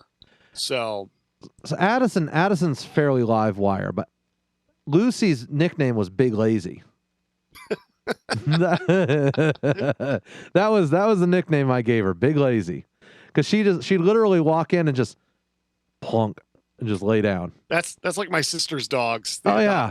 They adopted these 2 dogs. I don't know what they are, but one's name is Allie and the other one's Bama. Yeah. So No, that's so funny. and let me tell you, man, Bama has got some weight on her. Yeah. Let me tell you, it's like a vacuum cleaner. Like the thing is, I don't know. It's this short little dog. I don't know what it is. It's this short little dog, but that thing is like, it's round, man. Like if you push that dog down the stairs, it would have no damage. It would just roll. Don't say that in front of PETA. They're already listening. What? I'm just saying. They have a lot of stairs in their house. But anyway, but they're really great dogs. But boy, is that dog is fat. Like, Lucy was 130 pounds. oh my goodness. 130, 140. I don't know. My dog is like 50. Yeah. Like, it's like I mean, 40 or 50. Addison's like 60. I mean, she's Yeah. a Lab. She's 60 pounds. Yeah. But yeah, Lucy was easily twice as big. Yeah, I need my ideal dog was one that, my wife wouldn't have any trouble taking care of Mhm. if it went kind of crazy. Yeah. Oh yeah. So, because that's my personal Oh, piece of yeah. advice is get a dog that is smaller than the other adult in the Right. house. Then the so other that if adult can handle. Absolutely. if something happens, you're Yeah. not going to be in dire straits if the dog decides to go crazy, which our dog hasn't. He is crazy, but he's not crazy in yeah. that way. Oh yeah, So, absolutely. Because so that's why you're getting that's why you're getting That's why we're gonna end up Great getting Danes, right? two Great Danes. Right. Yeah. Right. We love the breed. We'll probably do a rescue. That's cool. Probably two puppy rescues. They or are something. so big. They're man. big. Like, They're the gorgeous, height on man. them. Oh my goodness. When the dog walks up to you, it's like a horse. and so we didn't allow animals on the furniture because I can't stand paws on the furniture. We don't. Paws on the furniture, big no. I'd always been no animal on the furniture. No animal on the furniture. We let the dog. He can be on the ottoman. Right. That is the only thing that he can be on. He cannot be on the couches. Can't be on the beds. He has the ottoman. My policy slightly had to change because of the Dane. Danes lean, and so if they like you, they come in and they'll lean against you. And so with the couch, she'd literally come in and just plop her backside up on the couch. Right. And so it just kind of drops sideways on the couch. Paws are off the couch. As long as the paws were off the couch, I had no issue. But the butt ended up sitting on the couch. Butt would be on the couch. She'd literally sit there like a person. Feet off the couch, paws on the floor, and just sit there. Listen, I'm gonna ruin your story. Have you ever looked up greyhound sitting?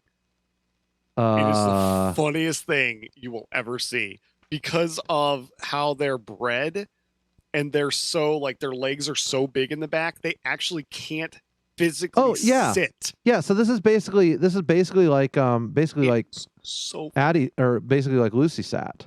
Right. It's so fun. Where it's just a squat, like the dog. Yeah, they're in like a perpetual squat. Oh yeah, absolutely. It's so funny. Because Great Dane is a cross between Mastiff and Greyhound. Of course, it was years ago that combination happened. Right. Oh my. But yeah, that is funny. I'm looking at these pictures here. Sorry, I looked up Great Dane sitting, and what popped up was Great Dane sitting on people. Yes, that happens. It's hilarious. So that's worth the Google. So that happens way too much because of that whole lean thing. Right. And so you can see right there, of George the Great Dane sitting there on the couch with his butt right on the couch. Yeah. That's literally. Dude, they so love funny. being with people so much. They're just so chill. This is amazing. So chill. There's this lady that is sitting in a lawn chair, and the dog's back is perfectly parallel with the ground. But its legs are in her lap. And so, the back legs are in her lap, and the front legs are just fully stretched out up front. So they will literally shimmy back on you. So funny. So they'll kind of get their back end up there, and then just kind of push back on you, and just settle in. That's so good. And they are the funniest dog ever. Yeah, definitely Google Great Dane sitting on people because it's we're so funny. I've got this up here for the YouTube. They're so gangly. But they are such an amazing dog. Calm, peaceful family dog. I don't know if I could handle a dog this big in our house. This is too big for our house. That's what we thought as well. We thought the same thing, and then we did it anyways. Obviously, that thought didn't work out as much as it did with us. And well, we're kind of dumb sometimes. So what you're saying is you made that decision, not your wife. Oh no, she did too. She was totally into it, totally for it. So you better hope she doesn't listen to this episode. Oh yeah, no, she can. Dog, she's the one who wants the two. She's been looking for puppies. Oh, that's and awesome. I'm like, let's get past the baby phase first, and with the baby, then we can start talking about puppies. But yeah, no, fantastic dog. Absolutely love him. Tell me about this treasure hunt, Ozzy.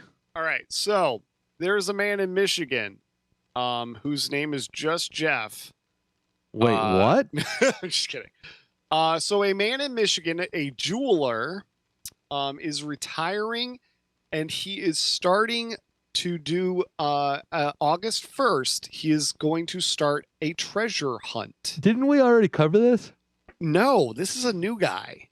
So Really? he is going to bury $1 million worth of treasure for people to quest. Okay. Now it appears that he is going to not bury he's not burying $1 million all in one place. Okay. He's going to be doing treasure quests for small amounts of money. The first one is going to take place, the first clue comes out on August 1st, and it's going to be 2 100-ounce silver bars that are worth about $4,200. Wait, you have to pay $50 though. Oh, you do? What? Yes, taking part in each hunt will skimmed cost over that. $50. Oh, well, that's dumb. This man's going to make it back. Yeah, he's not being benevolent. That's no fun. I thought he was. Sorry, I skipped over that part. Yeah, me too, though. Where is that? I don't even see that. Look. So anyway, he is starting this. I'm sure that the clues will probably get out at some point. But if you want to take place in a treasure hunt for pretty good sums of money, up in, I'm assuming this is going to all be around the Detroit area of Michigan, I think is where it's about around. Oh, weird. I'm sorry, Washington. He is all sold out for the first 3 hunts. Washington Township, Michigan.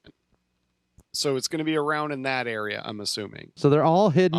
Oakland County and Macomb County. Oh, okay. There you go. Macomb County. I don't know. And the value is approximately $7,000. So this is the next one available that you can enter.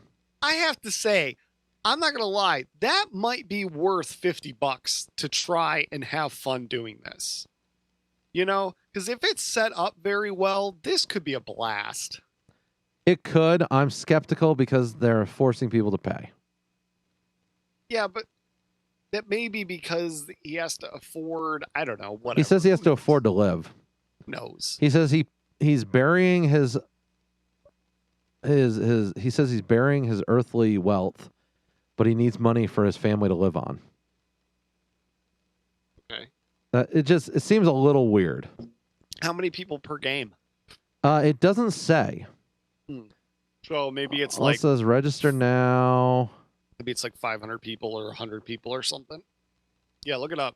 We need to know this. So I click register now. Oh, there. No, it opened up a third page and will not let me continue. Bummer. Say shop now. So here we go. What we need to do is get somebody that, if we know anybody in Michigan. If we only knew someone in Michigan. Right. To do this with his wife because they have nothing else to do with their no, lives. that's sold out as well. That's sold out. The 913 one is already sold out as well. Wow. And that's Macomb County, Michigan. Spots are limited. Quest for the treasure begins 9/13 at 12 noon Eastern. Clues will be released that day. Who in their right mind is going to travel to Michigan unless you live there and like that? And that's the only thing I have issues with. Maybe it's a bunch of Michiganders that are doing it. I maybe. mean, you know, obviously they're crazy if the guy's giving away or doing treasure hunts anyway. So, you know, I don't know. I think it sounds like fun. I'm not going to go to Michigan to do it. I think it sounds like fun. I mean, maybe what about this whole no purchase necessary? Isn't this like a lottery? I mean, I guess you're looking for it, therefore it's not. I don't know. Like, I'd love to know the legalities of it because you're paying for a. Well, what if some random stranger just stumbles upon it? Well, right. Without looking for it, maybe that's the stipulation that they had to take just in case. Is that, you know, I don't know. I don't know, but the thing is, you said there's no sharing of the clues online. No sharing the clues online. Because they don't want people not paying for it to find out. See, I don't like this. They also might not want you getting together with other people to try and figure it out. See, I don't like this. You know what? You're a butt. I am. That's why. I am. That's why. I like the idea of an obscure treasure that like everyone's looking for. Yeah, but what if he's just doing this as a fun game? Like, would you not okay, so would you not? This is a guy who saw the guy from 2 months ago and was like, okay, we're doing the same thing, except I'm going to make money off this. Then he probably realized how much money it was to do it. Well, right. And he probably went, you know what? Or maybe he's employing technology that he has to pay for. I don't know. The man's giving away $1 million for $50 a head. Who knows? He's probably making out like a fee. He's probably going to wind up. Maybe he's just a good capitalist and is like, oh, I'm going to do $1 million and then, 1,000 people per game. And he's losing $4,700. Oh no. There's more than 20. There's a lot more than 20 people playing, I guarantee. No, but I'm saying 100. I'm saying 100 people per game at $50 a head. So you're either losing or maybe it's 1,000 people per game. And so he's making $50,000 and he's only losing $4,700. Well, right. And I guarantee that's what he's doing. He is. So you're mad at somebody being smart. I'm not mad. I'm more of you're mad. This. No. You're mad because he's taking advantage of the system, and you don't want to admit it. No, it's more of the situation of he's like he saw this other guy who hid the treasure, and he's like, I'm gonna turn around and make money off of it. Yeah, and what's the problem? I don't have a problem with it. I just wouldn't participate. It's not my type of game. That's because you're a butt. Yeah, it is. That's why. I know that. I'm okay with that. Listen, you've ruined my entire segment. I'm sorry. I apologize. Let's go on to the next thing. I'm going to ruin your opinion about Joker. That's what I'm going to ruin. Why are you going to ruin? You know why? Because the CG was terrible. That's why.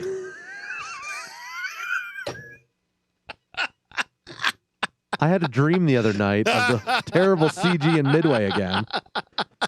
It's like when you see a boat smashing through the waves and the water's not moving. I just triggered you again. When you see a boat crashing through the waves and there's a mist. Get over yourself. There is literally a mist going up from the boat, but yet the water isn't moving at all.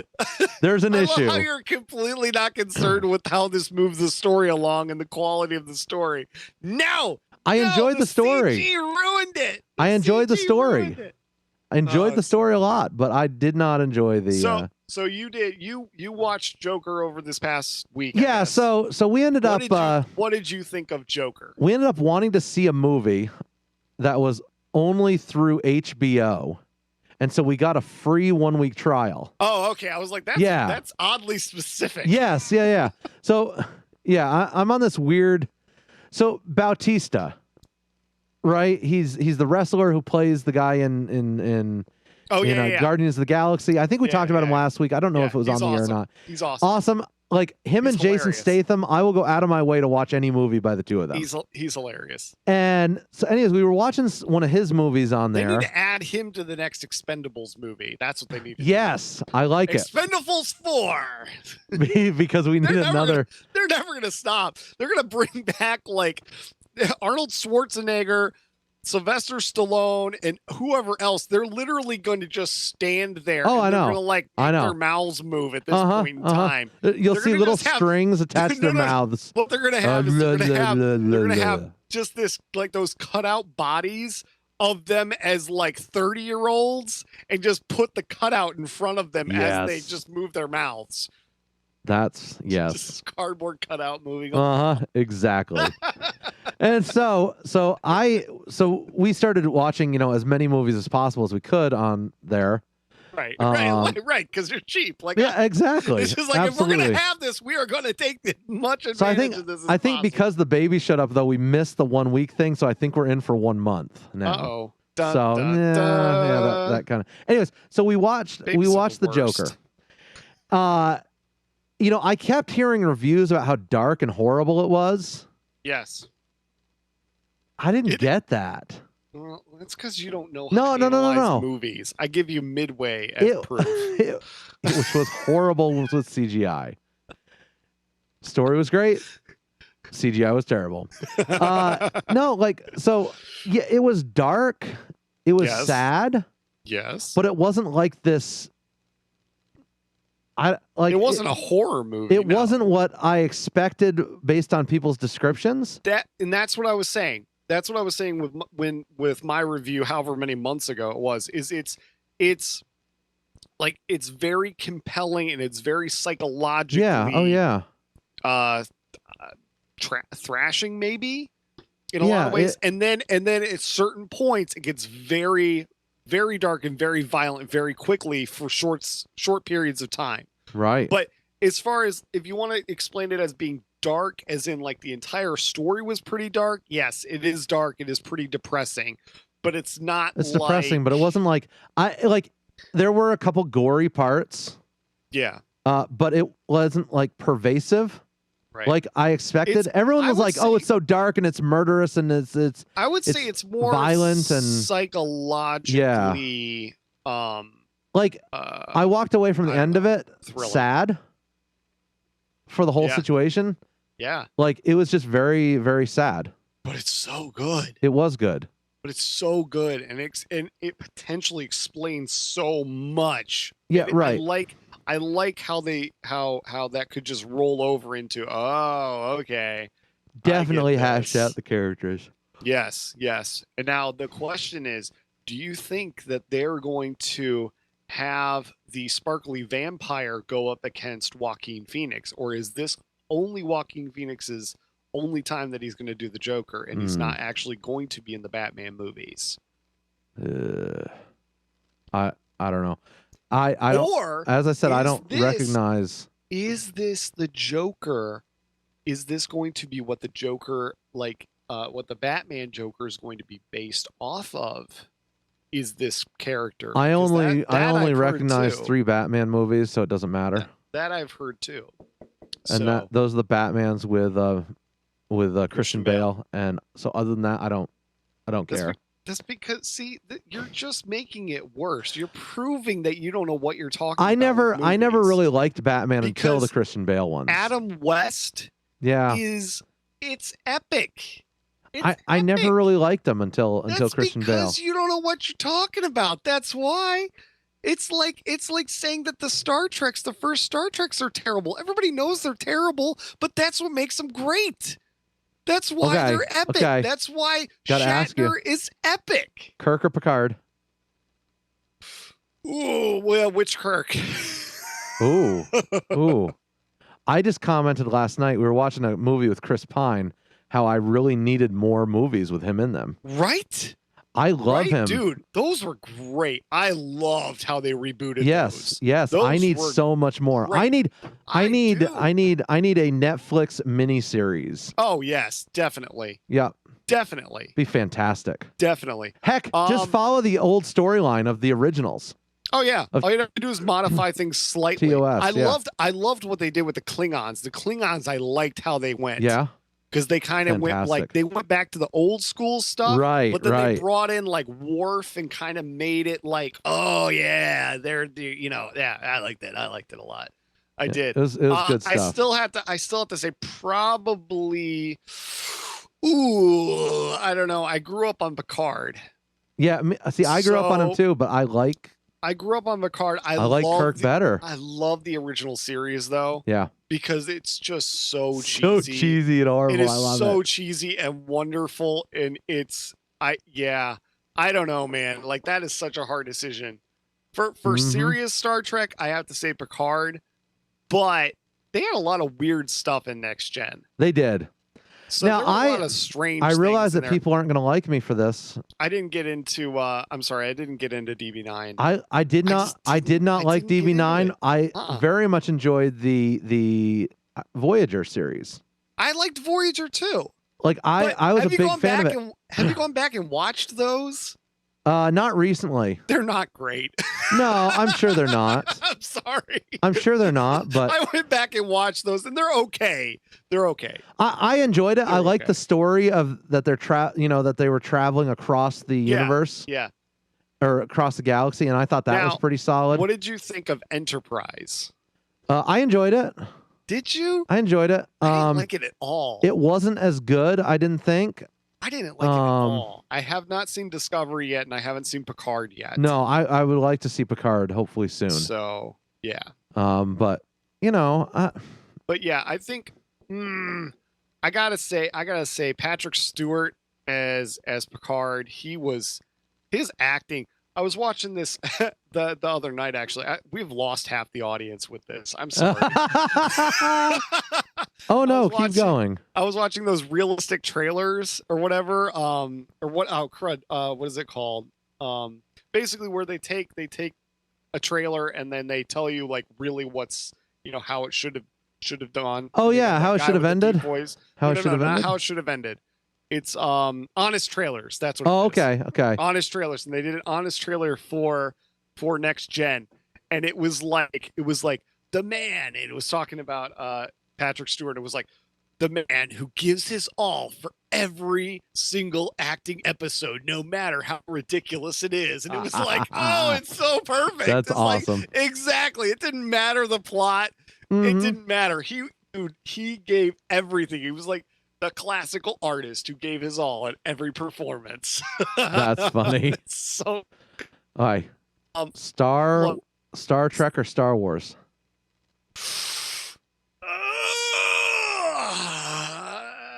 I got. Oh man. Now you're getting into. I love Star Trek. I think I have to lean a little more towards Star Trek because that's what I grew up with was Star Trek. Yeah. Although I did grow up with Star Wars, but I think the first time I saw A New Hope, I was like probably 10. Gotcha. Maybe something like that. So it would have been like 1995-ish to 97-ish, somewhere in there. See, I would probably the first time I've seen I would it. say the original 3 Star Wars, then Star Trek. Okay. Then the rest of Star Wars. Maybe. You got to throw Rogue One in with those original 3 though, because it's so good. Maybe. It is, like I'm not saying that it is as good as those 3, because those 3 are just epic in their own way. Just like the original Star Trek, it's like it's just epic. Yeah. It broke so many rules and broke so much. I thought it was truer to the original. That's definitely true. Yes. So I would say those original 3 for Star Wars, and then you have right after that you have to have Rogue One. I would agree. I wish the people who did Rogue One had done That's other movies. That's what they should have made the movies into. It was so good. Like if you're gonna do a knockoff story, that is exactly how it should have been. I know. That's how Han Solo should have been. And it was okay. Han Solo was okay. It wasn't great, but it was okay. But that's exactly how they should have done it. Is they should have gone with those type of stories. Like you could tell that the people knew what they were doing. Same thing with The Mandalorian.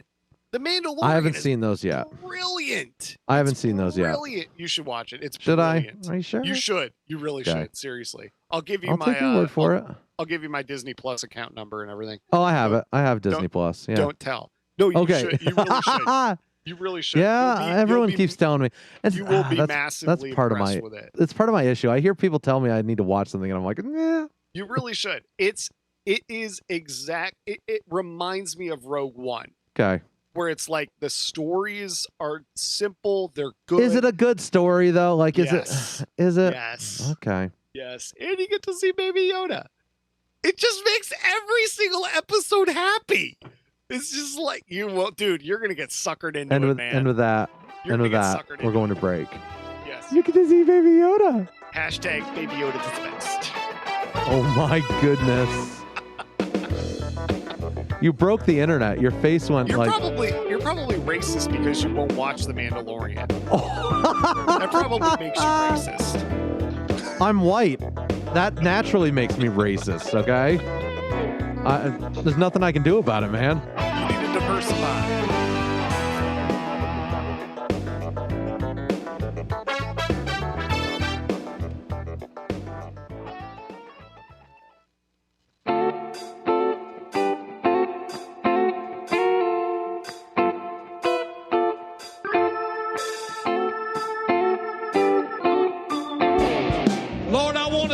For my smoking hot wife tonight, Lisa. That was a non-gendered person, Ken, and you just gave it a gender. I tried this one chili that set my mouth on fire, and I had to drink a 2-liter of Mountain Dew. All right, leave this guy alone with his poor constipated poops. We're going to come back and talk about politics. That's what really matters here. What kind of Mountain Dew? I don't know. Good question. What's your favorite Mountain Dew? Back when I drank soda, I was a fan of the original. Yeah, the original is good. Never drank the other stuff. The Code Red was okay. The orange is pretty good though. You never had that. I liked the white one. I don't remember what it was called, but that was actually pretty good. I don't know. Never. Citrus, kind of like a almost a Sprite kind of taste to it. Weird. It's good. Yeah, I'm a purist when it comes to that stuff. But I haven't drank Mountain Dew since college. Like that. Well, that was pretty much the last time I drank it was college, and then I don't know. It was. I just drink Coke now. I don't drink that either. Yep. It's the caffeine. I can't do it. Do you know why? Because it could give you cancer. Caffeine it could give you cancer. Right. Oh yes. I have no idea. I'm not a doctor. What? I'm not a doctor. Shocking. What? I'm not a doctor. But apparently Ruth Bader Ginsburg needs a doctor. Uh-oh. Wait, why is that a surprise? No, it's not a surprise. That's a headline. Ruth Bader Ginsburg finally needs a doctor. We admit it. Oh my goodness. Why? What happened to her? Well, since she was appointed to the court by Abraham Lincoln, no. Was she? I doubt it. I'm flashing the meme up here. The worst mistake I ever made was appointing Ruth Bader Ginsburg to the Supreme Court. Probably Abraham Lincoln. Listen, that is not accurate. I can prove why. Is because Abraham Lincoln said, "If you're a racist, I'll attack you with the North." Probably Abraham Lincoln. Probably Abraham Lincoln. I got that. That is from just to cite our sources. Cite our sources. Yes. That is from The Office, which is a accurate documentary coming out of Philadelphia. Yes, of course. I'm sorry, Scranton. Scranton. Excuse me. So on Friday. Don't doubt me. On Friday, we were met with the news that Ruth Bader Ginsburg was in the hospital receiving a stent in her, I think it was liver or something, and that you can she do stents in your liver. I guess a bile duct or something, a stent in the bile duct. That sounds disgusting. Yeah, it sounds horrible. Anyways, they said she was being treated for a benign gallbladder condition. Ooh. And then all of a sudden Friday they come out with, oh, yep, reoccurrence of cancer. And which she was receiving treatments in back in May or in February, excuse me, when they discovered lesions on her liver. It was unsuccessful. She's the court's oldest member and will be she refuses to retire. 87 years old. Refuses to retire, which at this point we are 4 months away from an election, 3 months away from an election. The Senate is not going to confirm anyone, so it doesn't matter. She could retire now, and it doesn't matter. She doesn't want to take that chance. The question is, has she been actually making rulings for the last, 100 years? No, 87. Oh, sorry. Get it right, man. Sorry. Jeez. Has she been making? Well, she was appointed by Clinton to the court in '94. Those are the facts. Those are the facts. Really? Yeah. 94, I believe, by Clinton. I thought she would have gotten appointed back in like the 70s. 1870s. Whoa. No, no, We're terrible people. no, Hey, and she, Nancy Pelosi is 80 years old. Yeah, Good grief. yeah. I thought she was a little younger than that. I thought she was older. Sandra Anyways. Day O'Connor is 90. Yeah. Holy moly, dude. What is going to happen when all these people kick the bucket? Like, who's going to take their place? Like, Cortez, Alexandria, whatever her name is. Ocasio-Cortez. Ocasio, there you go. Yes. Cortez. I miss her. She hasn't been in the news much. She has, actually. You got to look it up. Has she recently? She did a town hall. Oh, yes. It's pretty interesting. She's got a lot of weird opinions about a lot of racist things that aren't really racist. But that's, that's shocking. So does 50% of America. That's my opinion. Shocking. Well, you're white, so your opinion's wrong. And then she pulls this what were her credentials? This lady from some college she went to or university that she went to, who is a graduate student of that university or something. It was some weird credential that you're like, that's not really that great of a credential for, what you're trying to make this lady out to be. But anyway, it was very interesting. Yeah. So you can watch that on YouTube. It's like AOC versus white bread or something, I think it was called. So Oh boy. It was pretty funny. I guess Ginsberg has been getting chemotherapy treatments bi-weekly. Wow. And recent scan on July 7th indicated a significant reduction in the lesions and no new disease, tolerating the chemo well and encouraged by the success of my current treatment. Does this lady have family? Is she a grandmother? Is she ever married? Yeah, I believe she's actually married. Like, she is in the same boat that Biden is in, where it's like, just go home and spend time with your family. Okay, I am wrong on that. She was selected by no. So yes, 1993 by Bill Clinton, she was appointed. Jimmy Carter appointed her to the appeals court of the District of Columbia Circuit. And her spouse, she was married in 1954. He died. His name is Martin Ginsberg, and he died in 2010. Has two children, James Stephen Ginsberg, who is a musical producer, and Jane, who is an attorney, Jane Carroll Ginsberg. She has a grandson who doesn't have Ginsberg as the last name. Right.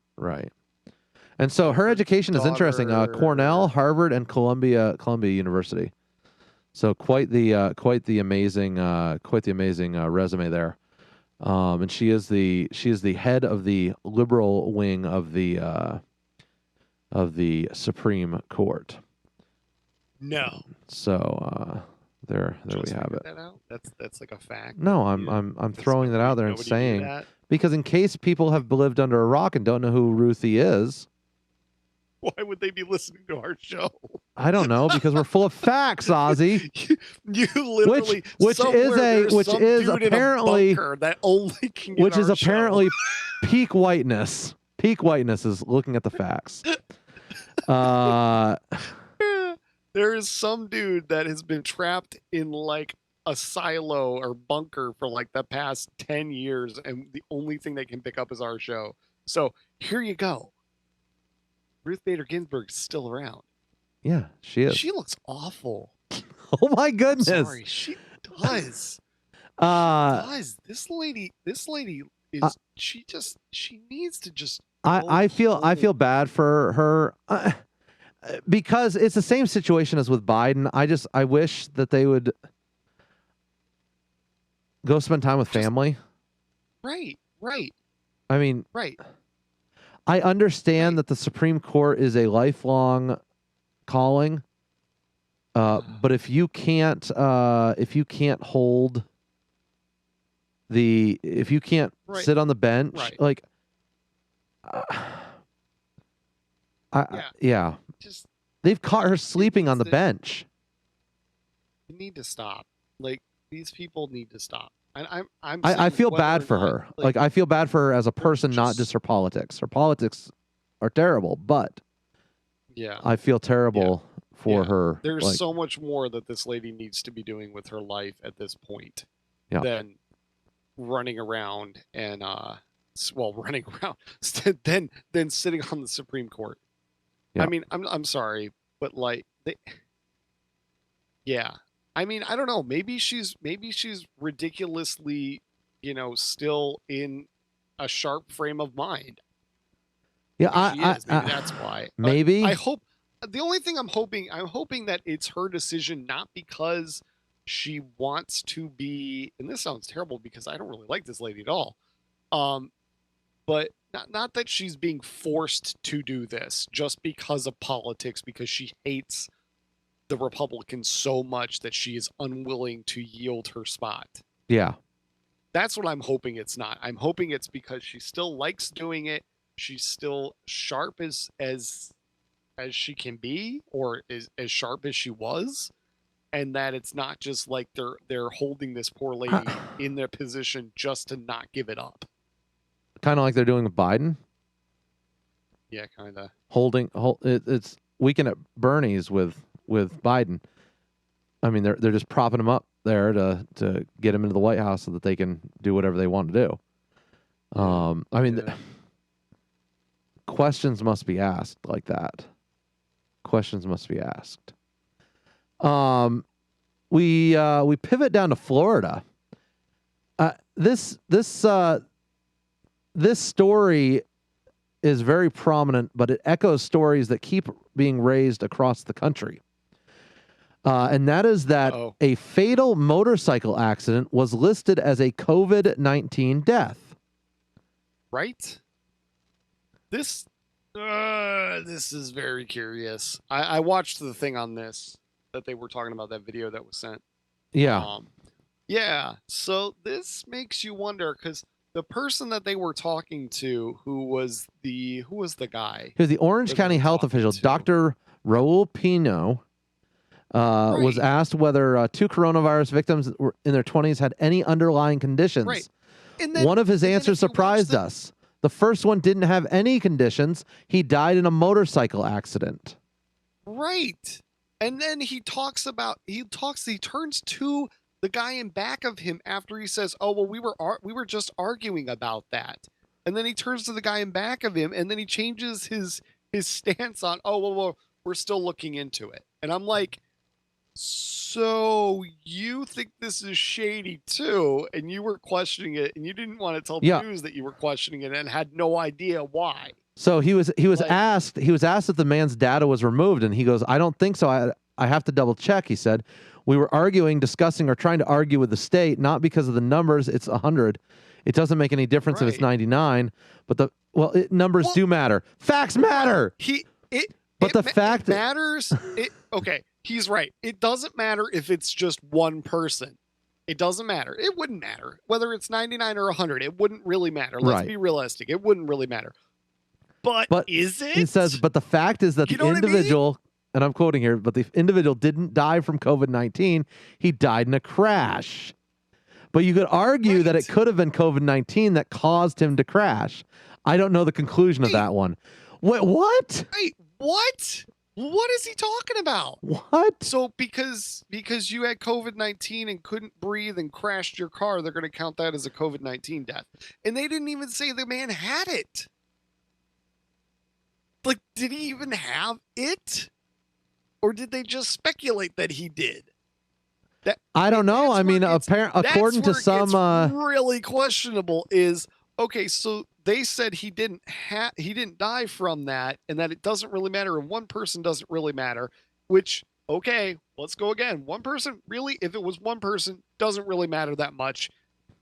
But if you did this, and this is what happens, and you know it's wrong, how many other times has it happened?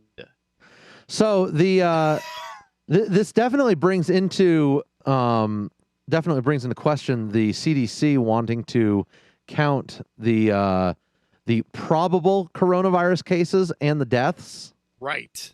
They want that in the official number. Lord have mercy. Probable numbers. I know. My state is down to, I think it was like 20 something deaths a day, 30 deaths a day now. Right. From like 400 or 500 a day. Yes. Okay, we're down to 20 or 30, which is still... Which means, okay, they're learning how to deal with it. It's awesome. Right. And then next to that, like right underneath that, you can go to the New Jersey, it's covid19.nj.com, I believe. You can go on there and you can look at the stats because they have them all right there. And it will tell you that it is, oh wait, is it that or is it nj.com? Anyway, it's one of them. But underneath, it'll say, okay, this is how many deaths we had. It might be nj.com.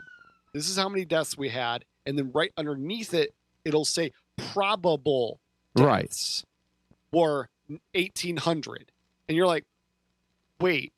So you look up what their definitions are, and it's deaths that they think potentially could be caused that aren't being reported. Right. And you're like, so you have the definite deaths that were confirmed deaths. Yep. And then you have the ones that you think aren't being reported. Yep. How do you know that they aren't being reported? It's like, I want to know the deaths caused by it. Right. There's no doubt in my mind that this is a serious virus. There's no doubt in my mind about that. The question is how serious and how much response do we need? Right. And I don't know the answer to that at this point. You know, my folks are supposed to come visit in a month from now, and they're not able to come visit now. They live in Florida because if they come visit, they are locked down for 2 weeks. Yep. That's the same here. I can't go anywhere either. Right. Because if I go anywhere, then I have to quarantine for my job for 2 weeks. Yep. Isn't that crazy? It's a thrill. And so I'm sitting there going, we got to come up with some solutions. You know, we sit there and one week masks are good, 1 week masks aren't. Then they're like, don't talk to people, don't. You know, and now you got California going crazy again. California's going back up again. Why is that? Goodness. I don't know. No. I mean, like, yes, they're going up, but going crazy about churches. Now churches can't meet inside. They have to be outside. They're not allowed to do that anymore. See, I don't know what the details are on that. What's going on with that? I'll have to find the story. I don't have it in front of me, but the gist of it was that they are now forbidding churches to meet inside again for worship. So you can meet outside, but you have to yada yada yada. You also can't sing because I did hear about that because singing. Yeah, they're singing. So 3 churches are actually suing Gavin Newsom right now over that. Yeah. Yeah, California's going crazy again. A lot of other states are. I don't know, man. You got to look at the statistics. Like This is my thing. The statistics aren't accurate. You can go on Google. You can go on Google right now. Just literally just go to Google's website and then, or the Google homepage, and look up COVID numbers or deaths in states. Yeah. The COVID deaths so far aren't really skyrocketing. No, they're not. The cases are starting to go up. Which the question is that testing or is that the death rate isn't really going up. No, the death rate is not rising. It is a little bit, but it's not as much as April, where it was like, okay, they're skyrocketing, and we're losing thousands of people per state per day, or hundreds of people per state per day. We're losing hundreds of people nationwide per day. Yeah. Which we're talking, and this is where which we're talking about 7 billion people in the entire world. Yes. We're talking about 250-ish million in the United States. So it's like we're losing hundreds of people. I'm sitting there looking at the numbers here. It's a small stat, and I'm not saying that I want to lose 100 people. No. But like, we lose more people. We lose thousands of people a day in car crashes. Yeah. Thousands of people. I'm looking at the numbers here. Fatality rate for New York. New York State is 8% of confirmed cases ends in death. Of confirmed cases confirmed ends up cases. in death. Right. And again, you got to look at those stats because you're looking at those stats because I think for mine it worked out to be somewhere in the 2%. I think is what I sent you guys. I don't remember. Have a point around 2% chance of getting the virus. Right, and that's the thing. And then you have I think it was like a 0.009% chance or 0.09% chance of dying from it. So they've tested 5 million people in the state of New York, and only 400,000 have been confirmed.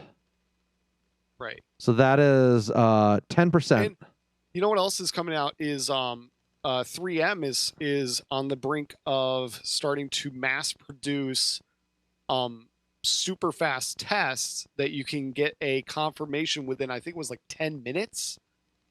Wow. And it's basically like a swab, and then you stick it inside of a disposable thing, from my understanding, a disposable thing, and it will tell you kind of like a pregnancy test where it tells you if it's positive or negative. Right.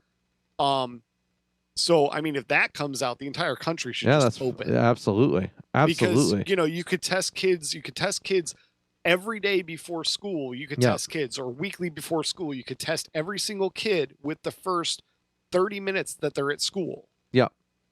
Standing outside, you could just have, everything could open. Everything could reopen. Yeah, it could. Because if you could tell who had it and who didn't within a 10-minute period, without going to the hospital, without having to go anywhere else and then wait on results, dude. Yeah. Well, they're saying right now 2-week waiting period for the test. That would open everything up. 2 to 3 weeks to wait on the test. And they're also saying, I was doing some reading that the what do you call it? The antibodies are not lasting as long as they thought. I've heard that too. Which is slightly terrifying. It is, but again, I need to see more research on that. I agree.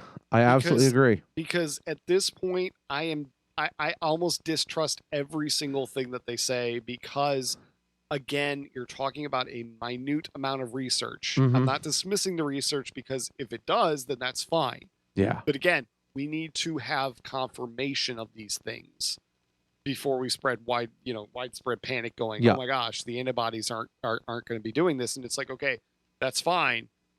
But are we positive that this isn't a thing and it's not just a fluke of, this random people, who have something and they don't have this other thing or whatever. Right. So our local big county, it's not the county we live in, but the one with the big hospital in it. Oh, the one that has 100 people. The one with 50,000 people instead of our state numbers. We have a 1% fatality rate. Mm-hmm. I want to know why the fatality rate is so high in New York. Is it because of the mass amount of people? It's New York City. That's why. I know, but why is the fatality rate higher? The case numbers I understand being higher, but why is the fatality rates higher? Because 8 million people. I mean, we've tested approximately 10%, right? Right. Or 10% have tested positive for the test. Right. Again, 10%. That's it. We've had 301 deaths in the state of Nebraska. It could 1% fatality rate. It could be living conditions. Could be. It could I guess. Be that people in New York aren't as healthy. That could be. I'm spitballing. I have no idea. You're speculating, kind of like we were on the race topic. Right. Exactly. Yes. I don't know. There's a lot of factors, because I don't know. Maybe it's just living conditions. I mean, or maybe it's how people take care of themselves. Yeah, maybe. I don't. It's just I'm finding it odd, I guess. Like I as I said, I think that the same thing with South Dakota. South Dakota's got a 1%. Yet again, South Dakota was a state that refused to shut down. I mean, Nebraska basically refused to shut down. They didn't want to shut down their one town that they have. Oh my goodness, you're disparaging small state or small population states, aren't you? I mean, yeah. You just like doing that, This- don't you? Listen, my state is like half the size of both of your states, and yet I have 8 million people in my I'm so state. sorry, by the way. I am so sorry. Yeah, I am disparaging you.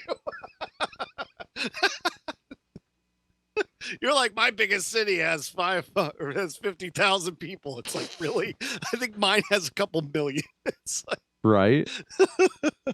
I'm trying to bring up here the Swedish numbers, because Sweden, everyone's claiming that Sweden's, blowing up and they're terrible, and yeah. Yet Sweden didn't lock down. We locked down for the most part for 2 weeks. And yet Sweden's numbers are just a touch higher than ours. Why is that? I mean, you can't. So here's the claim. Everyone's blaming rural communities for the spread of COVID because we're ignorant, doofuses living in. Well, why would rural communities matter? Because you're rural. That's, you know what I'm saying? Yeah, though? no. Like, but that's the thing is everyone. What's the worst that's going to happen? I have heard it You're time and gonna time affect, again. Like 1,000 people. I have heard and time they're and time all in again. The same kind of Well, spot? because They're we're not going ignorant anywhere? and we're not as educated as the city folk, but yet the city folk have higher fatality rates. Explain that to me. Well, that's because they had to beat you some way. I guess what I'm saying is I'm finding this humorous that everyone goes after the rural, but yet it's not exactly accurate here. Yeah. Okay, so I'm looking you at. You got to be careful with these numbers because you have to make sure and I think the research is out there that you can make your own conclusion that is pretty informed if you're willing to spend 30 minutes looking at numbers and realizing what they are and making your conclusion. But that makes too much sense. As opposed to listening to. It's the same thing when they do the stock market or the Dow or whatever it is. And they do this snippet of it and they go, oh, it plummeted today. And you're like, oh yeah, look at that. It plummeted. And then you realize that like, if you zoomed out of the graph that, the number has exponentially gone up in the past however long. And that it took a little like 1 point dip that looks like death. And it actually, it went down to, $100, but 3 years ago it was at $1. And you're like, oh wait, so it went from $101 or $105 to $101, but you're only showing me that little snippet. It's kind of like that. Like that's how I feel like they're doing with all of these things where it's like, oh my gosh, we're all dying. And you're like, oh, okay, we need to lock up the country. We need to lock back the country and everything else. And you're like, crud, panic. And then you look at the numbers and you're like, wait, so okay, in April, we were getting hundreds of people in my state were dying a day. And now we have tens of people are dying a day. But we're still panicking and they're locking us down more. Wait a minute. What's going on? Like, so I'm looking here at the hospitalization rate. In Nebraska, I'm 6% chance of ending up in a hospital. New Jersey has 12% chance of ending up in a hospital if you contract COVID. But yet New York is 22% chance. What is up with New York? Connecticut, same thing. Connecticut is 22% as well. I don't know. Florida is 6% ending up in the hospital. Georgia 10. Texas doesn't have numbers. California, of course, doesn't have numbers. Seattle, where it kind of all started, is 10%. Montana is 6%. It looks like all the rural states are lower rates of hospitalization than the East Coast states. Yeah. Which I don't know. is fascinating. I wonder if it's I wonder if it's just cities in general, because I wonder if that's the same thing with LA and San Francisco. I bet you there's similarities there. I bet you I don't know. I bet you it's big cities, guys. I bet you it's the same in like Chicago, LA. There's probably a specific reason of, you know what, the people in cities don't do this, or they don't take care of, maybe they don't take care of themselves Yeah, I don't know. as much. You know what I mean? Maybe they're Yeah, like, no, it's oh, a good question. I have to do this. I have to work. I have to do, you know what I mean? Instead of taking the time to, recognize that you're sick and you need to stop and get better. You know, maybe I don't know. That. I'm a glutton for punishment though. I don't stop when I'm sick. I keep going until I'm like knocking You're on. part of the rural problem. I am part of the rural problem. So what? All right. So let's see. it's interesting. Looking at All these right. numbers here, case fatality ratio. Those are interesting numbers. Looks like New York's number is 8%. We mentioned that earlier. 8% of cases end up in death. I wonder if some of these areas though are you don't end up going to the hospital until, you need it bad. Right. Kind of like what you were saying. Maybe people just can't afford it and Yeah, are scared maybe. to go, Maybe it's something like that. It looks like the entire Northeast is around 8%. Because that is sadly a legitimate fear is am I going to be able to afford after, I get better? Am I going to be able to pay my hospital Delaware's fatality rate is pretty low. It's a 3%. That's because 4%. there's only like 10 people that live in Delaware. That's You're why. just going after these states, aren't you, man? 1.6% case fatality. Do Rhode Island next. Rhode Island next. Rhode Island 6%. 6%. Oh, yeah. See, nobody lives there either. 8% New Jersey. I already mentioned that. 1% we're getting into rabbit holes, and we I'm sure we are. Nobody is thrilled with. We this, are. So. I find it interesting, and like, obviously, right. I hope we can fix that. I have some interesting rabbit holes for people because I went down the YouTube rabbit hole this week. And one of the things that it was just up on something that I was watching. It was like the next video, and I was like, oh, that sounds kind of funny. Is people reacting to stuff? Have you watched these videos? Why? Yes, I have earlier today with you. There are these specific ones, and is black people reacting to the Righteous Brothers is the one that I was watching the most of, and it's hilarious. Mm-hmm. I love it so much. You should look at these. Some amazing soul music there. Oh, they're amazing. I used to listen to the Righteous Brothers. My mom used to listen to them all the time on cassette tapes. We used to have them and stuff, but they've kind of fallen by the wayside, and so a lot of people don't really know who they are. Especially younger people in their 20s and things just don't know, and the reactions to them by both black and white people, not exclusively black people, but it's so funny when they figure out that, it is two like white dudes in a suits. Mm-hmm, mm-hmm. It's so funny. They are so good funny. Music though. Good music. Yeah, there's a couple other reaction videos that are by a couple other people that are very funny, but that was the YouTube rabbit hole that I went down.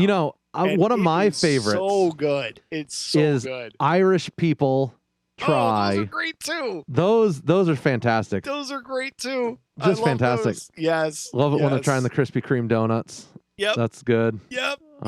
That's the reason that Krispy Kreme is so popular. I know, right? They try a whole bunch of stuff. It's just fantastic.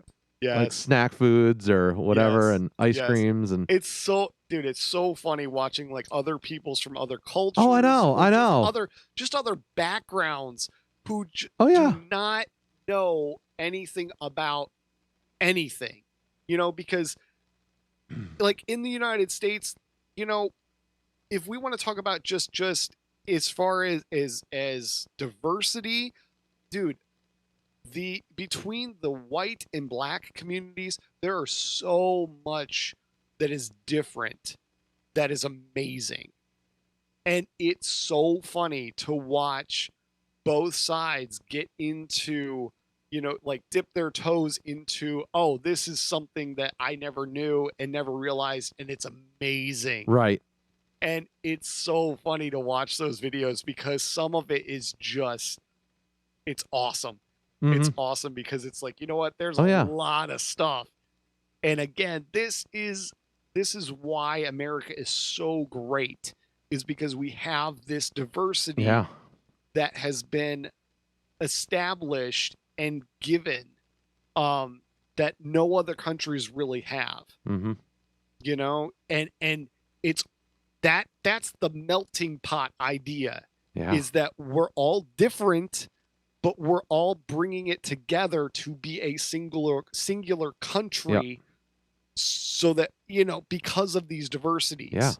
You know, I love it. That's what the ideas and everything you know, because different people think differently, and it makes amazing ideas, amazing companies, amazing everything. And it's part of my it's why I love traveling the world. Like we've gone to Europe, we've visited Greece and Montenegro and Italy, and we've traveled down Central America, Honduras, the islands in the Caribbean. My worldview has changed a lot since starting to do that, especially since spending a lot of time in Mexico. I mean, we've been there like 5 times on vacation now, and I love Mexico. Yeah, I love Mexico, and it is gorgeous, and the people are amazing. Food. The food, oh, good grief. Food. My word. Man, you want to talk about like the diversity of culture? Oh. It is ridiculous the things that people come up with that from one culture to the next culture. And oh my goodness. And get on me for a cultural appropriation, but I love it. Woo. I love traveling. I love experiencing other cultures. But I have become, I don't want to say more open because everyone thinks that means progressive, but more understanding of other cultures since I've been traveling. Before I traveled, I was a bit more closed on other cultures, you know. Forced integration, if you will. Of culture especially in the United States.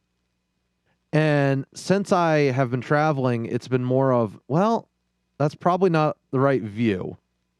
That we can appreciate other cultures, you know, within the same beauty and construct of our political system.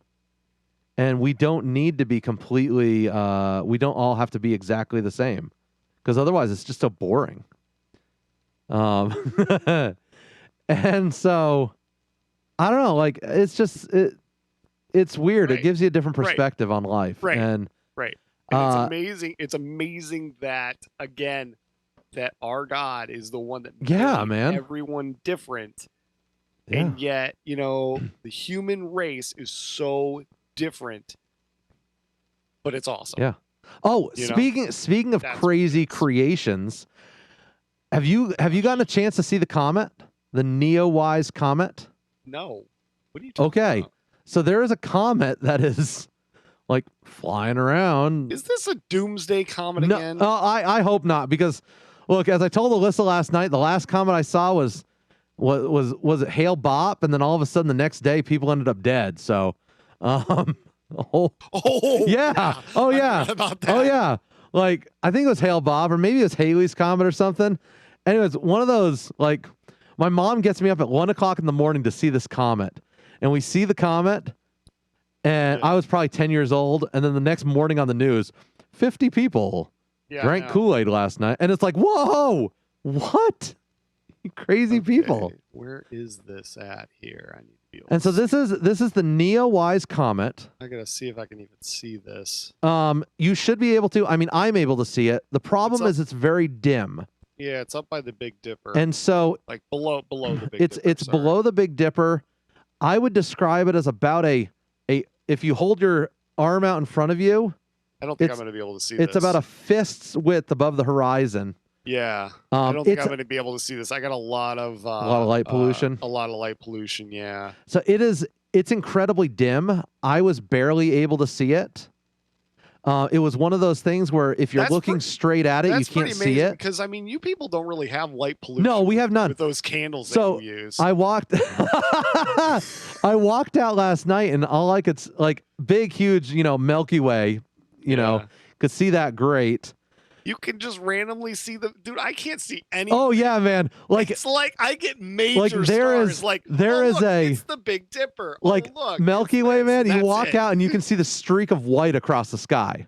It's super awesome. That's awesome. But so the comet, I could not see looking straight at it. I had to look off to the side, and you could see the dot and the plume coming off of it.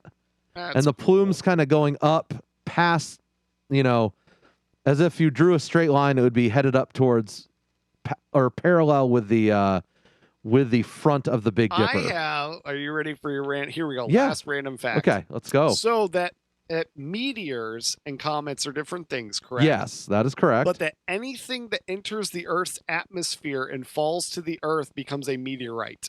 Yes, it is. No matter what what type of thing it is, it all gets categorized as a meteorite. Yeah. You know So what? it could be a comet. You're supposed to know I knew this. I knew that. It is amazing. A Disney documentary. And of course, there's a difference between meteorites and meteors. Yeah, meteorites and meteors, right? Yes. Yeah.